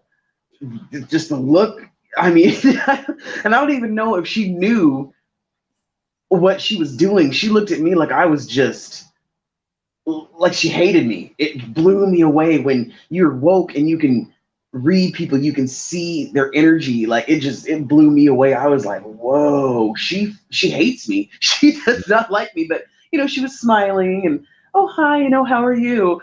But it was like, I see you, Yeah, they hate me around here. They absolutely hate me. And that's okay. That's okay because I'm able to take negative energy and transmute it to positive energy and use it. Yeah, use it for my good. So Master Graham, join you. I was going to just say for the other folks to come on in and talk to Sister Ellie. Master Graham, how you doing? And Sister Ellie, we're here. Open up your mic and just chat with us and talk to Sister Ellie. Yes, that's why I actually called in. I want her to finish telling her story, but seeing her cry, it just really touched me, and so that's why I wanted to call. I know that all of us have our traumas. And sometimes it's really hard to see past those things, and we just don't understand why we had to go through these things. Why did it have to be me? Why did it have to be you? And we look at these things, and it's just hard to get over because it molds us and shapes us into the person that we are. But I just wanted to say to you, Sister Ellie, and to anyone who is experiencing hurt and suffering, that you are worthy. The things that happened to you in the past, the things that people did to you, it does not make you any less than. You are not less than. You are beautiful. You are strong. Everything that you went through and that you endured, it says so. It says that you have strength. So we have to dig deep within, and I know it's a hard thing to believe, that you can be worthy, or that that there's sometimes anything to live for, or etc. But you are worthy. There is a reason why you are here, even though you haven't found that reason yet. There is a reason. We are all here. Just because I come on here and I talk to you guys, and I uplift you guys, or I say certain things that might inspire you, it doesn't mean that I don't go through things. I go through a lot. Sometimes I cry throughout the week when I'm here with my children because I'm doing everything by myself. But I don't tell people that. I'm the type of person, I go into the garage and I cry alone. And sometimes my brother might overhear me and talk to me later, but I never really always show that I'm this emotional person. And digging into astrology, I'm a Capricorn, and so a lot of people feel like Capricorns have that cold energy, but no, it's that a lot of Capricorn people, or people who have Saturn energy, they're all about discipline, and they're all about their status and how they look. So excuse me. So it's kind of like a front. We don't want to look a certain type of way, and then we have some of us who are hurting, and we don't want to bleed on other people. You know, so these are the things that we're dealing with, but it doesn't mean that the people next to you, you know, aren't going through things. Just like that girl who was looking at you in an evil way, you know, she probably has her own things that's going on with her that's making her be an evil person. You know, I was walking in this plaza with my daughter, pushing her down the cart in her little chair one time, and then this black girl was sitting there, and like, she looked at me, and like she literally had this look of disgust when she was looking at me and my daughter. And I was like, I was like, what? I didn't even say anything to her when I passed her. But when I came back, I saw her again. And I'm the type of person, I have a slick mouth. So when I passed by her, I was like, excuse me, Satan. Excuse me, Satan. and she didn't say anything. She didn't say anything, because a lot of these people are weak.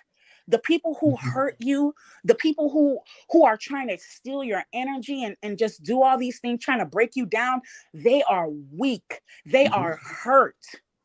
And you can't give them your power. It's time for us to heal. It's time for us to heal, and it takes time. You might have to cry. You might cry while you're healing. It doesn't mean that you're less than or that you're not healing. But I just wanted to say that you are worthy. Don't let what you have experienced break you down to the point that you don't want to be here, or you don't think highly of yourself. You're a beautiful sister. Look at you. You have beautiful eyes, beautiful lips. You're beautiful. A lot of us, I've talked to other women in who are in the chat now, and I tell them that they're beautiful. And you know, sometimes they may not believe it, but you know, the beauty is in the eye of the beholder, like they say. Just because someone says that I'm ugly doesn't mean that I'm ugly. You know, someone else might think I'm beautiful. I'm their cup of tea. But don't let people disrespect you. Don't let people hurt you. Don't hold on to that hurt, because you're bringing yourself down. When every day we have to get up and we have to cry because of what other people did to us. No, after you cry, you lift yourself up. Don't speak negatively about yourself. You speak life into you. You speak power into your spirit, because you are worthy. Okay. Excellent. Okay, thank you. Peace, thank you very much. On the panel. Can I be heard? Yes. Come closer to the phone or the mic. It's a little okay. I'm sorry. I'm in a hollow room too. Is that better? Oh, that's much better. All right. How's everybody doing? First of all, peace and love. Oh, peace and love. We're all good. You know the flow here. All right. Sister Ellie, you are so beautiful. You touch my heart because we share similar pain. But I just wanted to speak a little life into you as well, with this world of facetious, ugly nastiness. You know, what James Baldwin said, you know, to be a Black person in this country and to be relatively conscious is to be in a state of rage almost daily. So I applaud you, love, because your smile is so genuine. You're chosen. You're chosen. Let those tears fall, because they're liquid prayer. God understands. Let them fall. Don't be ashamed of it. You're not toxic. Let it out. Release it. I can't tell you how we're tuned into you right now. You're an empath. You're an empath. A lot of times we absorb so much and it gets so overwhelming because we are self-healers. We're self-healers. Look at you. Look how far you've made it. Look at you. You're still standing 10 toes down. It's kind of, because I have to, because I don't have the courage to kill myself, because, you know, like Sam said, I don't know what's out there beyond the sky. You know, I don't have a choice but to live and be alive. I don't, you know, I just try to just make it every day. I have a lot of. You're here for a purpose, baby love. You're here for a purpose. Put your hand over your heart for me. Put your hand over your heart. That's your purpose. That's your purpose. As long as you can feel that, be thankful for the pain, because you have a soul. It's a lot of people walking around that don't have a soul. That's right. I've met every one of them. They live in Wenatchee, Washington, and they're all white. I live in a predominantly white and Mexican town. Like, I never see black people. I've never been around black people. I think there was a couple times in the 38 years that I've wandered this desert, that I was in a store and there was like two other black people, and it was like, whoa, no, I have never been around my own kind. So I'm so thankful for this channel because I can come here and,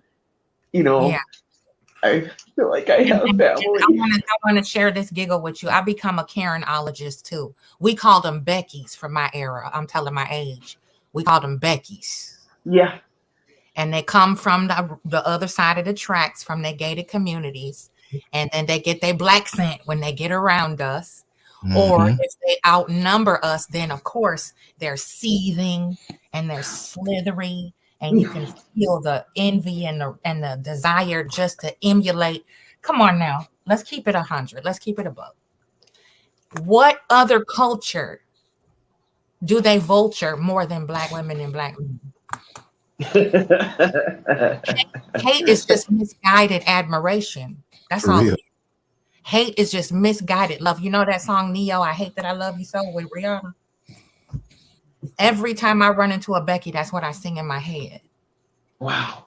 You hate that you love me so much. You can't. You try to get the kinky hair. You want to get my locks down to my waist. You want to emulate everything I do, my lips, my hips, everything. Yeah. You even think that if you have sex and have half-breeded little babies, that you can step to me crazy and talk to me crazy. Wow. You did? Just remember Neo and Rihanna. You hate that you love me. They stay mad. They were born mad. They're bred and raised and programmed to stand in the shoes of pity, victimhood. Don't let that evil encompass your heart. You have such a beautiful heart. And I just want to encourage you to tap in deeper to that gift of empathy, because it can touch and help so many people. Because spiritualists like me, we get beat up real bad. That's why I stay low key. Lance will tell you, he'd be like, come up here. I'm like, no, because you're light. You don't have to do anything, honey. You just show up and you light up the room. You have that it factor that so many of us sisters and brothers have. That's why they coming for us so hard. Yeah. Breonna Taylor, George Floyd, Ahmaud Arbery. What did they do? I could go on and on and on. What did they do? That's what I asked Becky. I'm like, what did I do? Why you mad? What did I do to you, Becky? What's the matter? You need a hug? I'm not your husband. I'm not here to absorb your mental illness. Yeah. I'm not a customer to your process. I don't have to acknowledge you. I don't have to respect you, and you're not gonna step to me crazy. You gotta be the warrior that you were designed to be.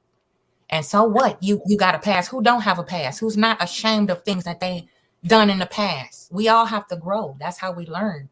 If we were all the same, we wouldn't learn anything.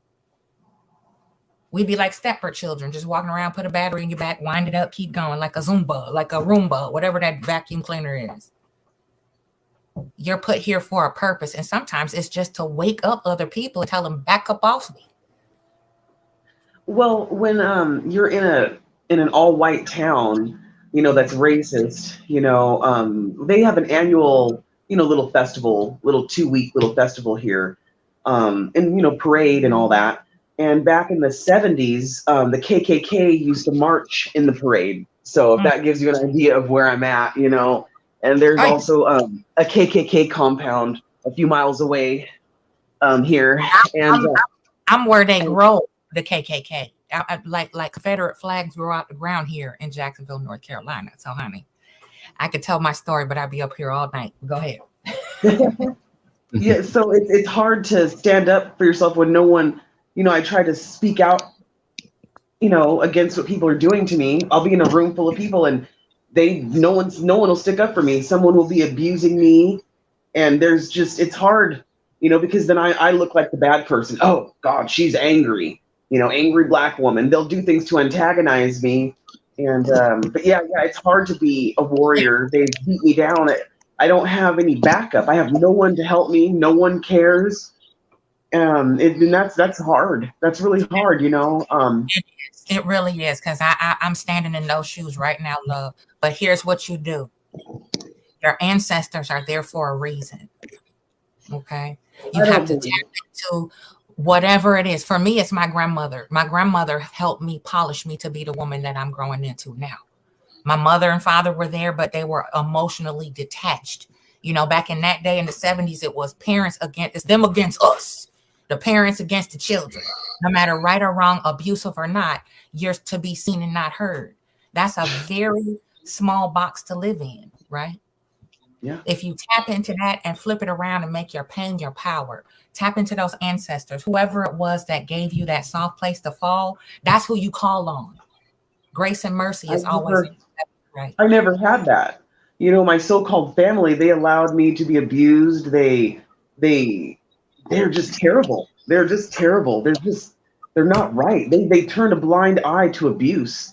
And so I don't have ancestors. I mean, I guess I have had pregnancies, so I call on my babies that are in heaven, you know, but other than that, I don't have any, you know, because I no longer, of course, believe in, you know, white God. I don't believe in any God. I don't believe in anything. It's just me. It's because that's all I've ever had.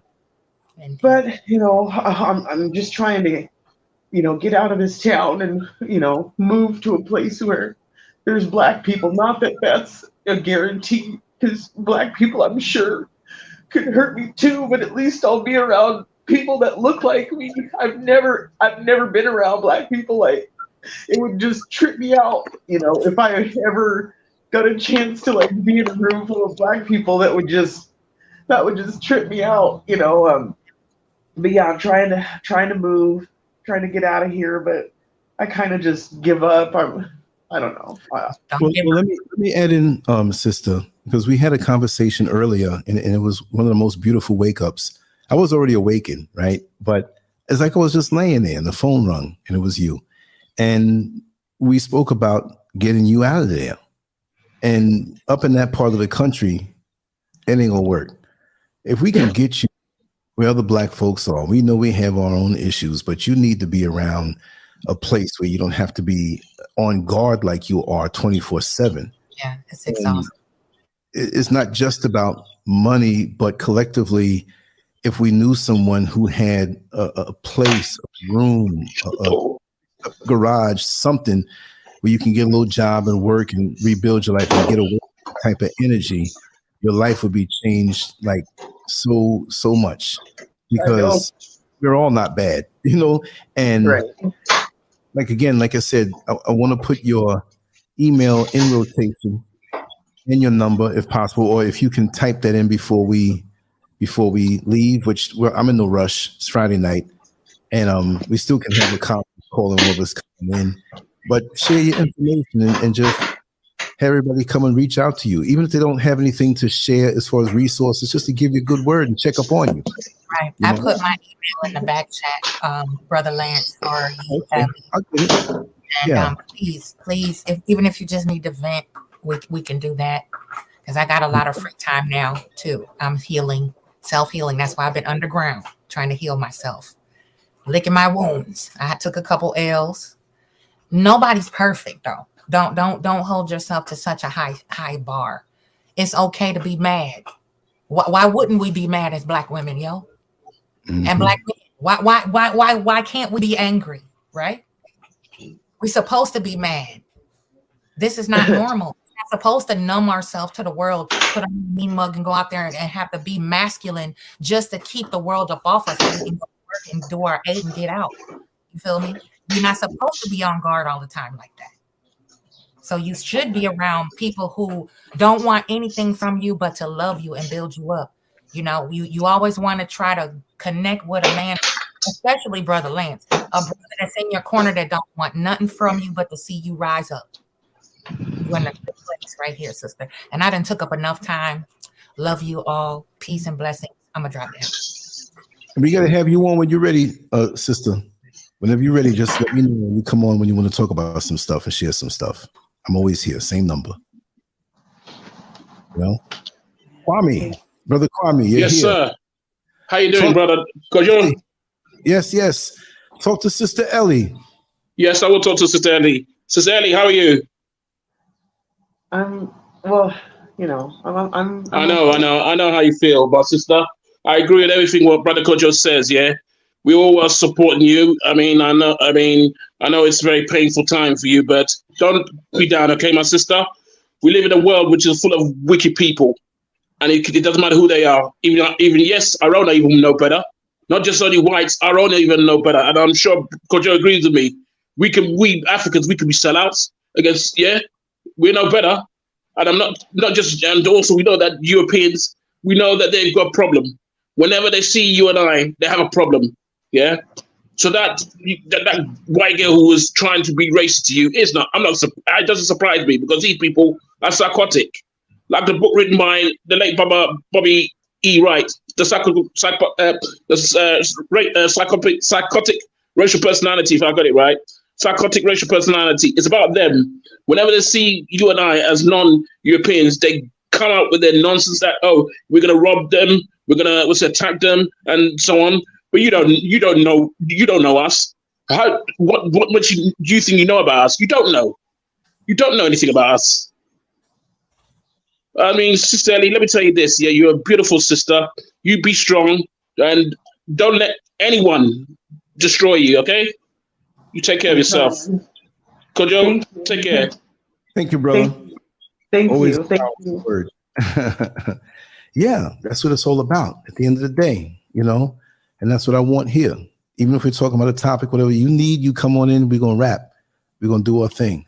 And I really appreciate you because we've had some really deep conversations and opened up and you've undergirded me unknowingly. See, don't think I'm some like powerful internet dude who knows it. No, I'm just a regular dude like anybody else. And I hurt and I go through my trials and tribulations. And I just want to say you and so many others here have fed so much positivity in me. It's not like I'm some dynamic guy. It's just that I'm flowing off the energy that you all have given me. And I'm just giving it back. You see, that's what it is.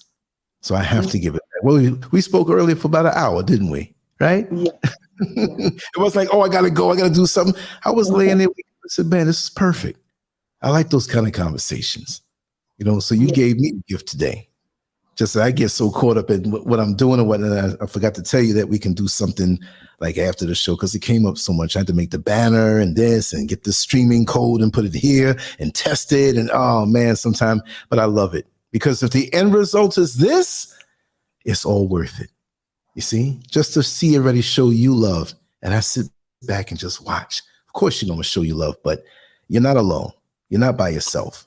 There are people who love you. You're just physically away from them. So I'm just going to put it out there. Like if anybody knows of any opportunity, I would say in the East Coast to Southeast somewhere where it's warm, a little warmer, more concentration of Black folks. Doesn't have to be just there, but just reach out. If you have an extra room and you know of a job and you can send her an email, right? And say, hey, there's an opportunity here. You want to check it out online? My address. Thank you so much. I would really appreciate that. You know, I don't want to take anything from anybody. I've always No. But look, how could a seed grow if it didn't have the soil around it, if it didn't have the water to water it, didn't have the sun shining on it? And guess what? When that plant grows and bears fruit, everybody gets to eat off of it. You see what I mean? So you're giving back just being who you are. Yeah, because I feel like but you gotta understand your value. You're not devalued because of the things you've been through. You're enhanced. It's just a matter of getting out of it. And then you could share your experience in a very positive way. It all depends on you decide to use it. See? I don't smile when I'm out. I no longer give these evil white and Mexican beasts my energy. Because I realized that they've been feeding off of my energy my entire life, you know. I never, I had no, I never, I didn't know the things that I know now. You know, when you get woke and you look back, it's like, oh my goodness, like, wow, like, you know, it blows you away. But I didn't know that, you know, these people were feeding off of my energy.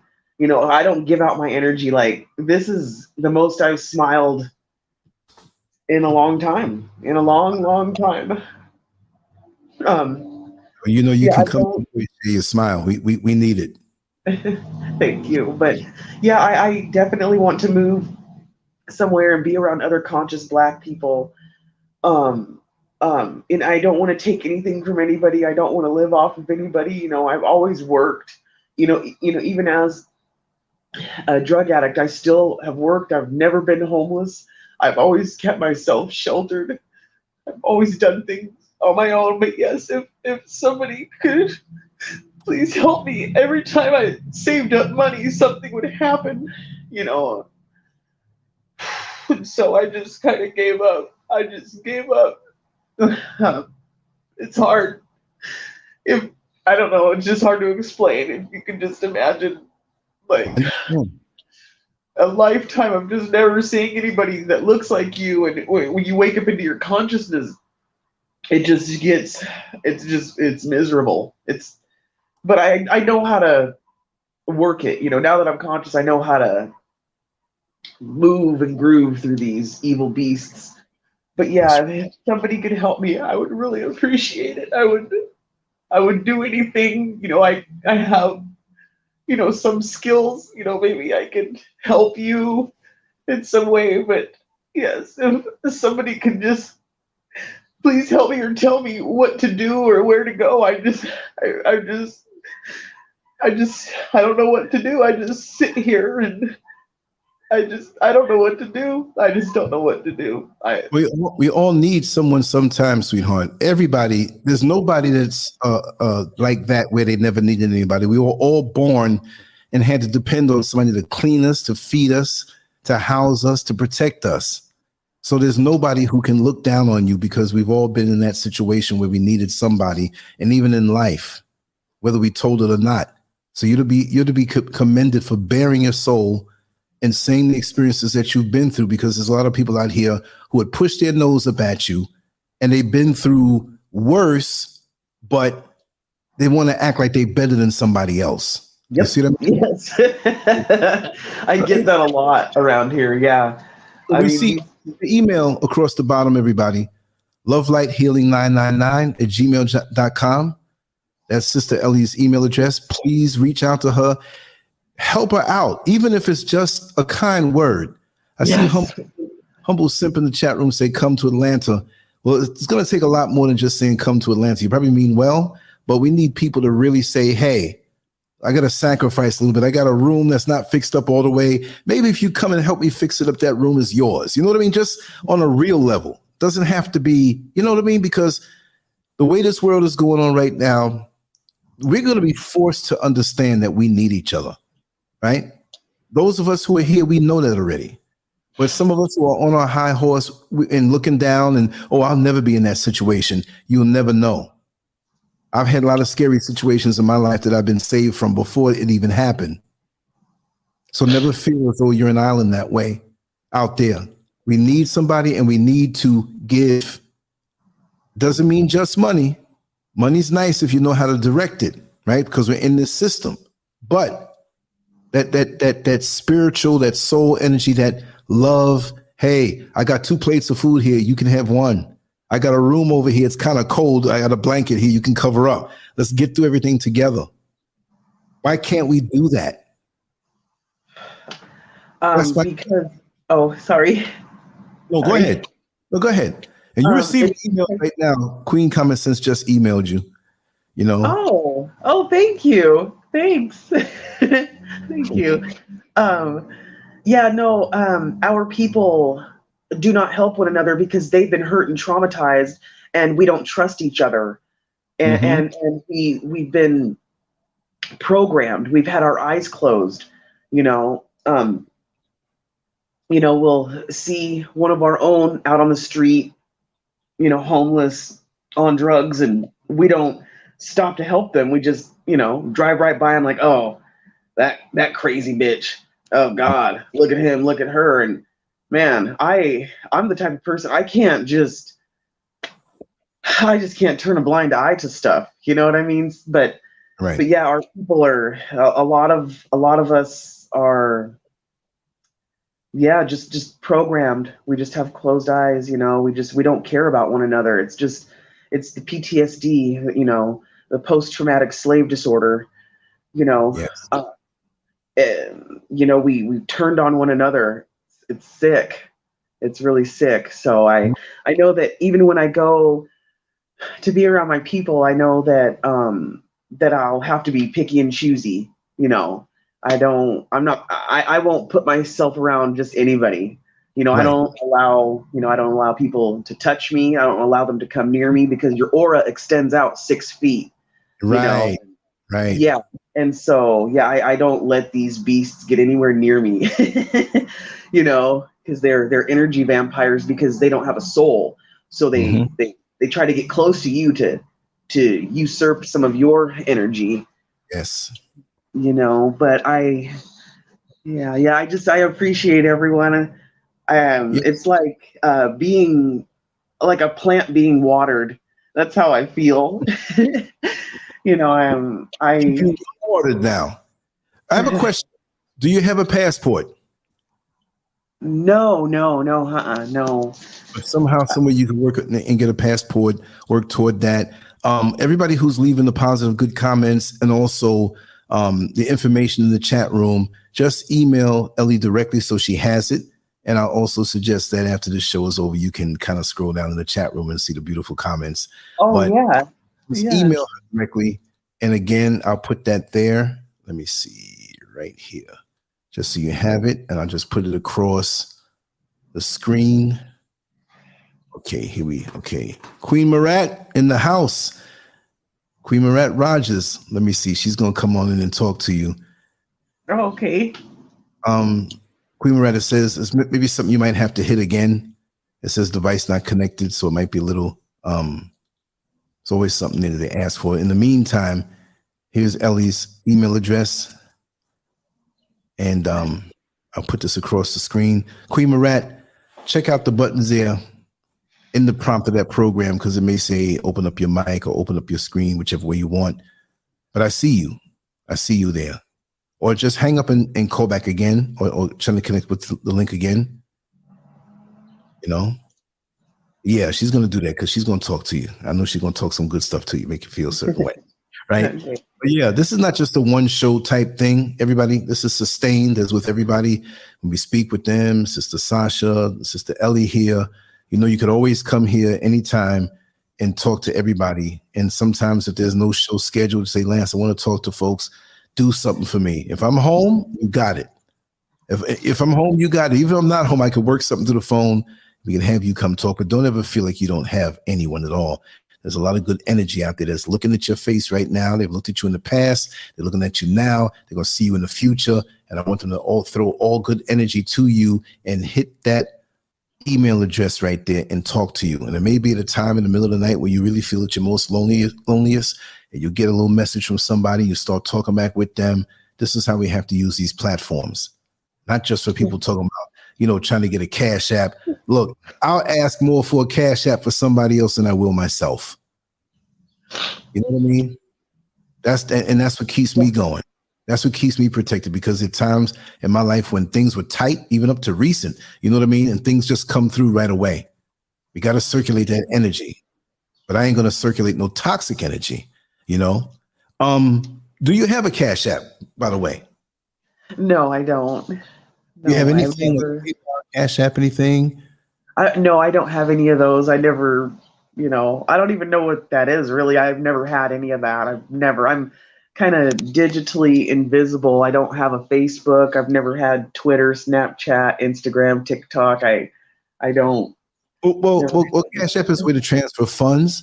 And if you don't have anything like that, when you come back on, and I'll put it back into the description area, just go on your phone, type in Cash App, and just follow the simple prompts. It'll just have you actually, if you have a bank account, connect Cash App to your bank account. So if somebody sends you something, it goes right into your bank account when you switch it over. Yeah. Oh, so that, okay. and now, and you had a Cash App, we can help you out, because look, it's the bottom line. We need money in the system. And if someone gives $10 or $20 and 50 people do it, 10 people do it or whatever, it's something that you can use, to help get you down to wherever you're supposed to go to, or even enhance and give yourself a break a little bit. It's not about you have to use it just for this, whatever have you. It's a way of showing love also through their means, through their system. If I throw you a few bucks, it's like, this is for love. It's not just money. Well, You know what I mean? I would kind of feel bad taking money from someone. It's hard because I've always done everything on my own. I started working at a really young age, so it would be really hard for me to accept money like that. So listen, sweetheart, why would the plant refuse the rainwater coming down on it? You're part of a whole system, but you're not an island. That place has made you feel like you're on your own, isolated, and you're on an island. Families show each other love. If you were out late and we all ate in the house and we know that you didn't eat, we're going to leave you out a plate or two, or leave enough in the pots for you to eat. There's always a space at the table for you. We've gotten away from that. We got to get back to that. And I understand that you've always done it on your own. You're not used to taking whatever have you. I've been that way too. And people have showed me love, and I'm like, okay. And they had to convince me too, because it's like, I can't take this. I can't take this. And they say, well, look at what you're doing, which I feel is my duty. You're part of a whole system. If we don't preserve you, there may be a little girl somewhere else who needs you and needs to hear your experiences so that they're put on the right track. You're valuable. You got to understand that you have value. You're valued, but you're in a place where they're not going to show you value, so you think you have none, but you do. Okay, I guess. I don't know. Do you think we want to hear something bad happening? Do you think we want to hear you not having a place and you being out in the street and hungry and cold? Because it gets cold up there where you are. Not only is it cold, right, folks, it's cold weather. That's even worse. You see what I mean? It's insane. I don't know how I've made it all by myself. I don't know how I made it, because I didn't have, parents or family. I was around my family, when I was little, but it was just all fake, because they allowed me to be sexually abused, and they would make fun of me for it. And they all knew what was happening and just didn't, I don't know. It's just weird. Like, I don't see how could someone ignore a child that tells them that they're being sexually abused. I just feel like they're all evil, but yeah, it happens a lot, a whole lot. That's insanity to me. That's insane. I would kill someone if a child came to me and told me, "Oh, this person is, doing something." Oh my God. Oh, I would. Oh my God. Oh my God. I don't know what I would do. I would. Man, I would just. I can't even talk about it. Yeah, because you just don't. You don't mess with children, because they're all we got. Right. They're gonna. But yeah, no, it's just hard to accept help, I guess. I not hard. I guess it made me cry that someone would help me, because I reached out for help. I asked the police officer. I said, "Hey, I relapsed on drugs. Can you help me?" And he said, "No." Oh, it's crazy. Yeah, they're terrible people. They're all evil. They've kicked me out of church. They've kicked me out of the food bank, so I can't go and get food. It's just terrible. They're all evil. I don't care what people say. Oh, maybe there's good white people or whatever. But I mean, yeah, they may be, good or whatever, but I just don't trust them. I can't, because I'm a master's student. I've got like a double master's in white, because I've been around these people my whole life. I know them inside and out, and so I don't. I just don't trust them, and they stink. They smell weird. Like I've heard that, like, they smell like a wet dog or something. They just stink. It's just weird. I don't know. We got Queen Marat Rogers now. I see she's connected all the way. Queen Marat, welcome on in. Talk to Sister Ellie, and I'm glad to hear from you too. But let's get you piped in with her. Okay. Unmute Hello. yourself. Yeah, Queen Marat. Okay, she's mute. Let me see if she's. You got to unmute yourself, Queen Marat, on your side because okay, I saw it jump a little bit. You guys hear me? Yeah, we can hear you. Great. Okay, great. I don't know what. I swear, Lance, I'm telling you, the universe, God, I don't know it. The internet don't like me. They try to shut me out, like sometimes on my Instagram page. But sister, I wasn't listening to you completely, but I want you to know, I'm sorry that I can't get on camera and look at you face to face. I really wanted to say something to you because I can really resonate with what you're dealing with, a lot of what you're dealing with. Maybe not personally myself, but people that I've seen struggling with what you're struggling with, okay? And I want you to know that you have purpose, you are magnificent, you are amazing, and you are a child of God. Do you hear me? We are the chosen people on this earth. We are golden and chosen. That's why they can't stand us. That's why they're trying to kill us and destroy us. Do you hear me? You have life and breath in you. And let me tell you something. You're on Lance's channel. We are family here. You hear me? This is a family. This just ain't a YouTube channel. We are family, okay? We're family. So I got your email. I'm going to send you some things. I live in Florida, and I mean, I can try to see about my resources and see what I could do to help you, because I was waiting to talk to Lance. Like, a lot has gone on in my life, and I was going to come and do a show with him at some point, but I had to speak to you because I see you and I see myself. I'm going to talk to you a little bit. Just take it in. Cry, girl. Let it out. It's a release. It's good. Nothing wrong with crying. Lance, I'm about to go in, Lance. I'm about to go in. All right. All right. Let it flow. Let it flow. So a lot of you know me. I would come on here and do my poetry. I'm a very avid supporter of Lance, but I was down for a while. I went through a lot over November up until now. My husband came home from prison. He was doing fine. And then he went back to his ways again. So I had to leave. I left with my 2 daughters, and I literally left everything. I just walked away from my life, and I had to start all over again. And it's just right now that I'm getting my footing. Like, we got a vehicle now. I have a stable job now. We were homeless from November up until right now. I still don't have a stable place. I still don't. But one thing I'll tell you, with every single thing that I went through, I stayed with gratitude in my heart. I stayed with Thanksgiving. I let the negativity just walk right up. You know how Jay-Z says, just brush it off your shoulders? That's what you have to do sometimes. Life is not going to be perfect, but how we deal with things when we going through things is what matters, because all I kept was a heart of gratitude for every little thing, no matter if it was a piece of bread. I had families feeding me and my kids. We didn't have food to eat. I had people bring us cooked food. Do you hear me? What God can do? Okay. I'm telling you, this is real. This is no joke. This is no lie. My daughters can come and tell you right now how people were cooking us food from their home and bringing us food. You are going to be okay, sister. You hear me? You're going to be okay. And every bit of what you need and deserve, God is going to send it to you. You hear me? You need to believe that and know that. All right? Because God kept showing me every step of the way. I was afraid, but I really stepped out on my faith, and I gave it to God. You know how people just say, oh, I'm going to pray, or, oh, I'm going to, no. I literally was on, like, walking on that line and just said, God, you know what? Just take control. If I fall off this line I'm walking on, just whatever. But this is what I got to do. And he has been showing me this whole time.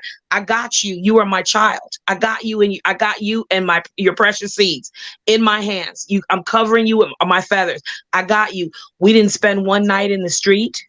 We didn't spend one night not hungry. And the craziest thing that happened to me is this. I'm gonna tell you. There was a lady they would bring us food because I'm in a program right now where the shelter, what we have to do is we don't have a stable place. So we shuffle from church to church every 2 weeks. Just last month, I have a stable place I can stay in until I get my own place. So we don't have to shuffle through the churches no more. So when we were staying in the churches, we slept on inflatable beds. There's no kitchen. There's only a bathroom. So people brought us food, hot food every night.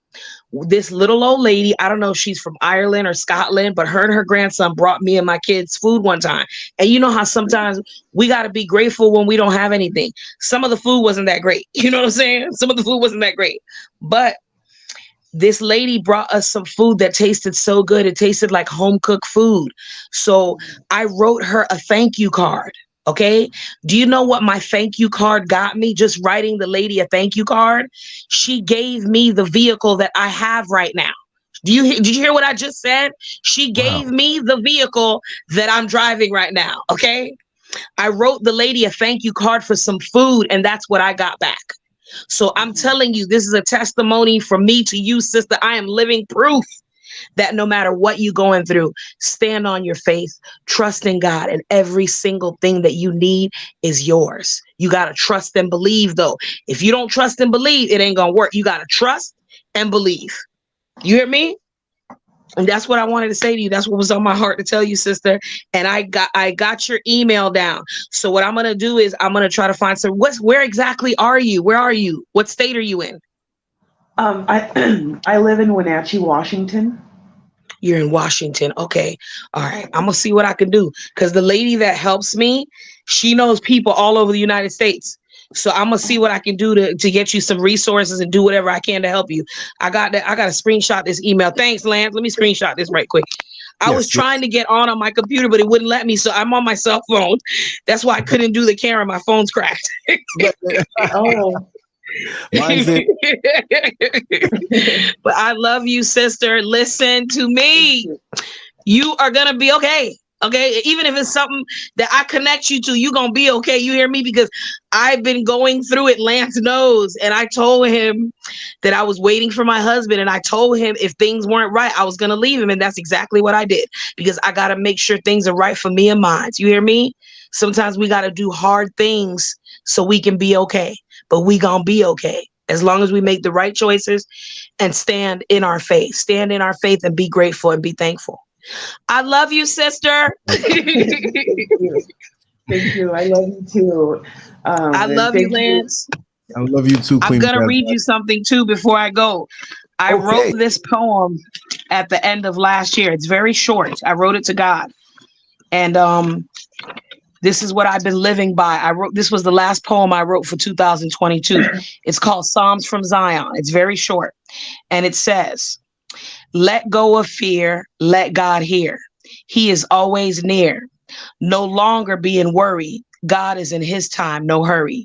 Divine truths in divine time. God, you are amazing.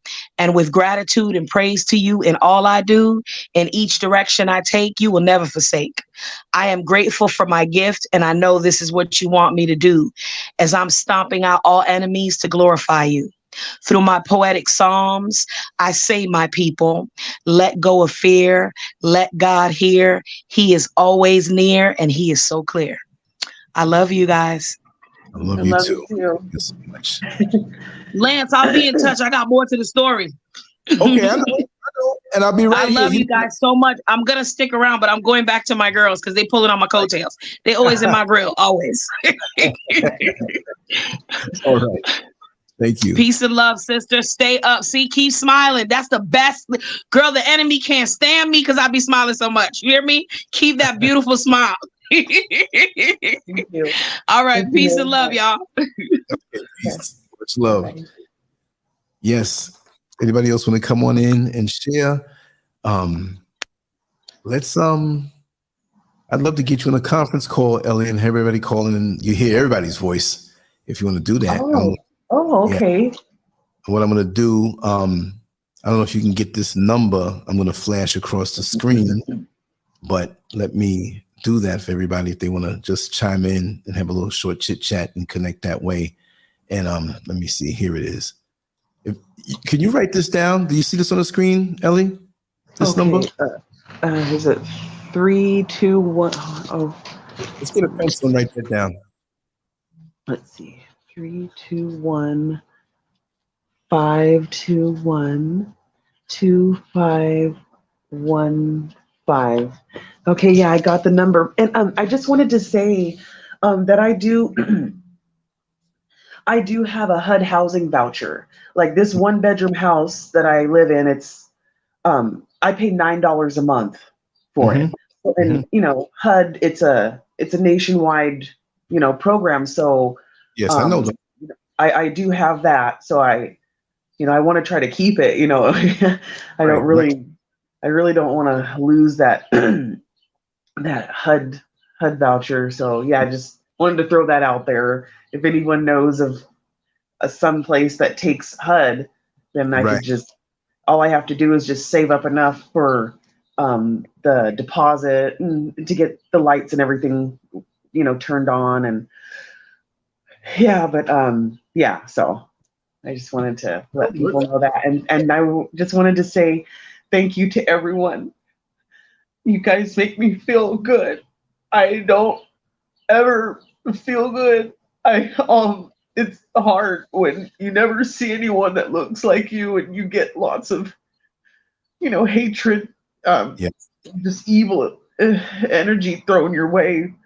I never feel good. I've just been depressed my whole life. I just been crying my whole life because, you know, you don't have anyone to talk to, and you just have to take the abuse because you don't have anyone that sticks up for you. Like they just all hate me, but I'm just really thankful.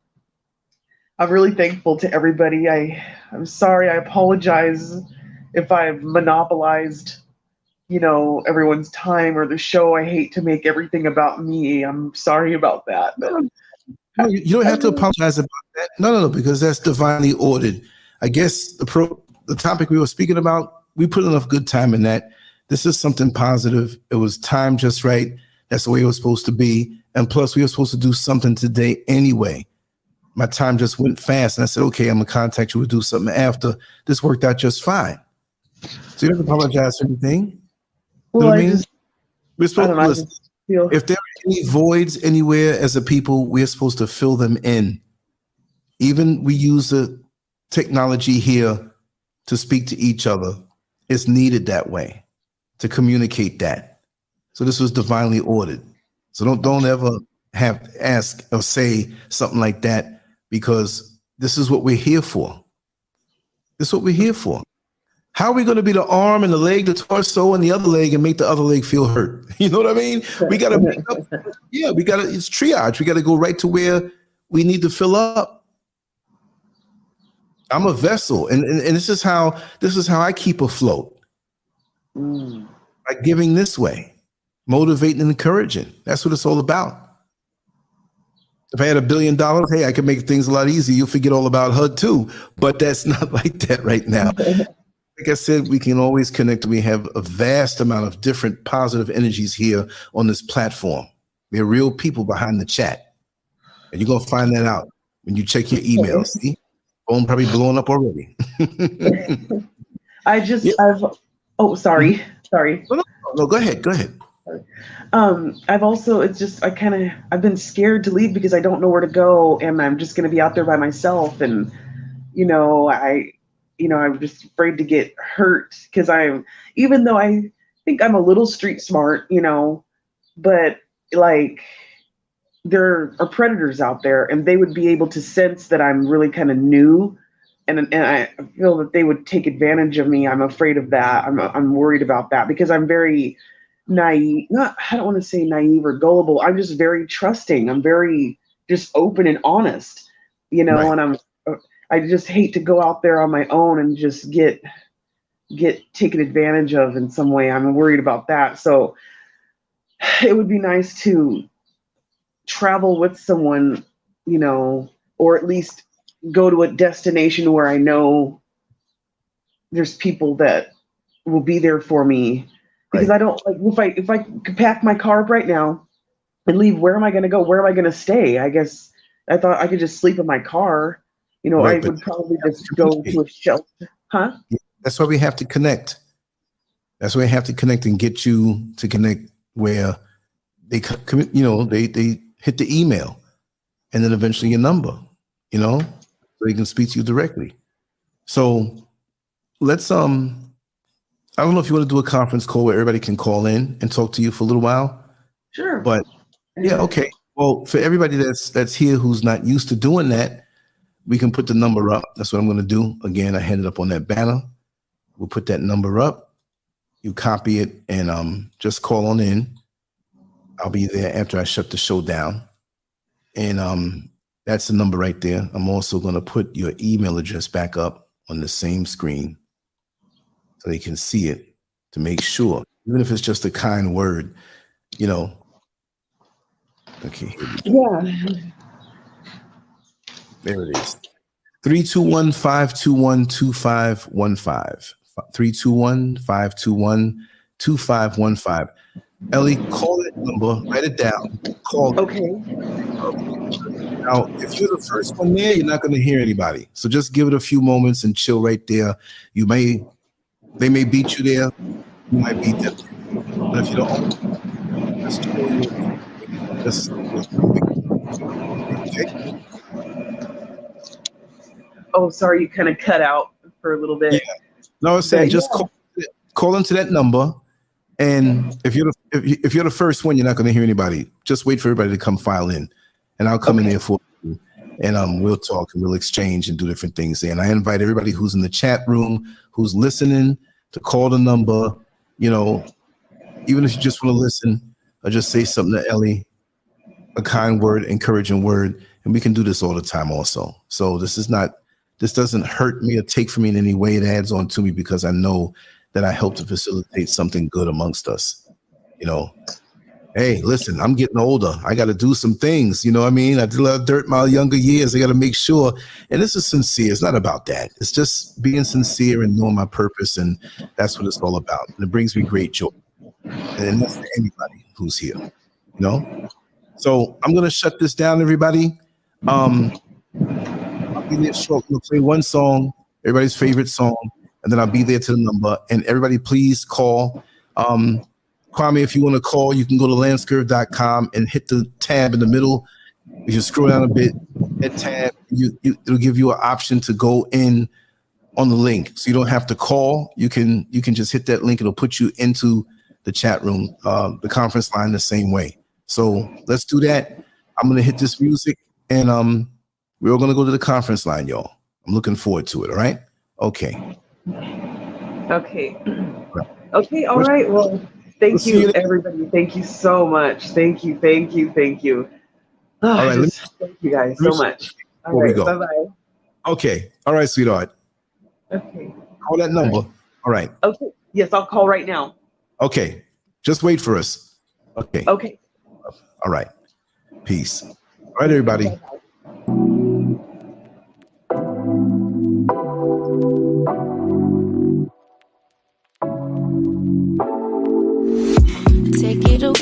Take it away, feeling too good to me.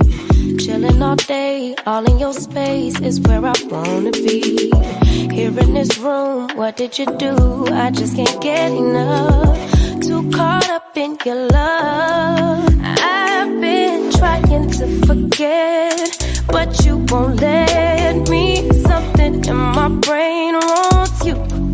I've been hanging by myself, asking for help, but nothing seems to work on you. Yeah, you always make me feel like home. Yeah, you never leave my thoughts alone. Yeah, you're the reason I'm going out my mind. I just can't stop thinking about you.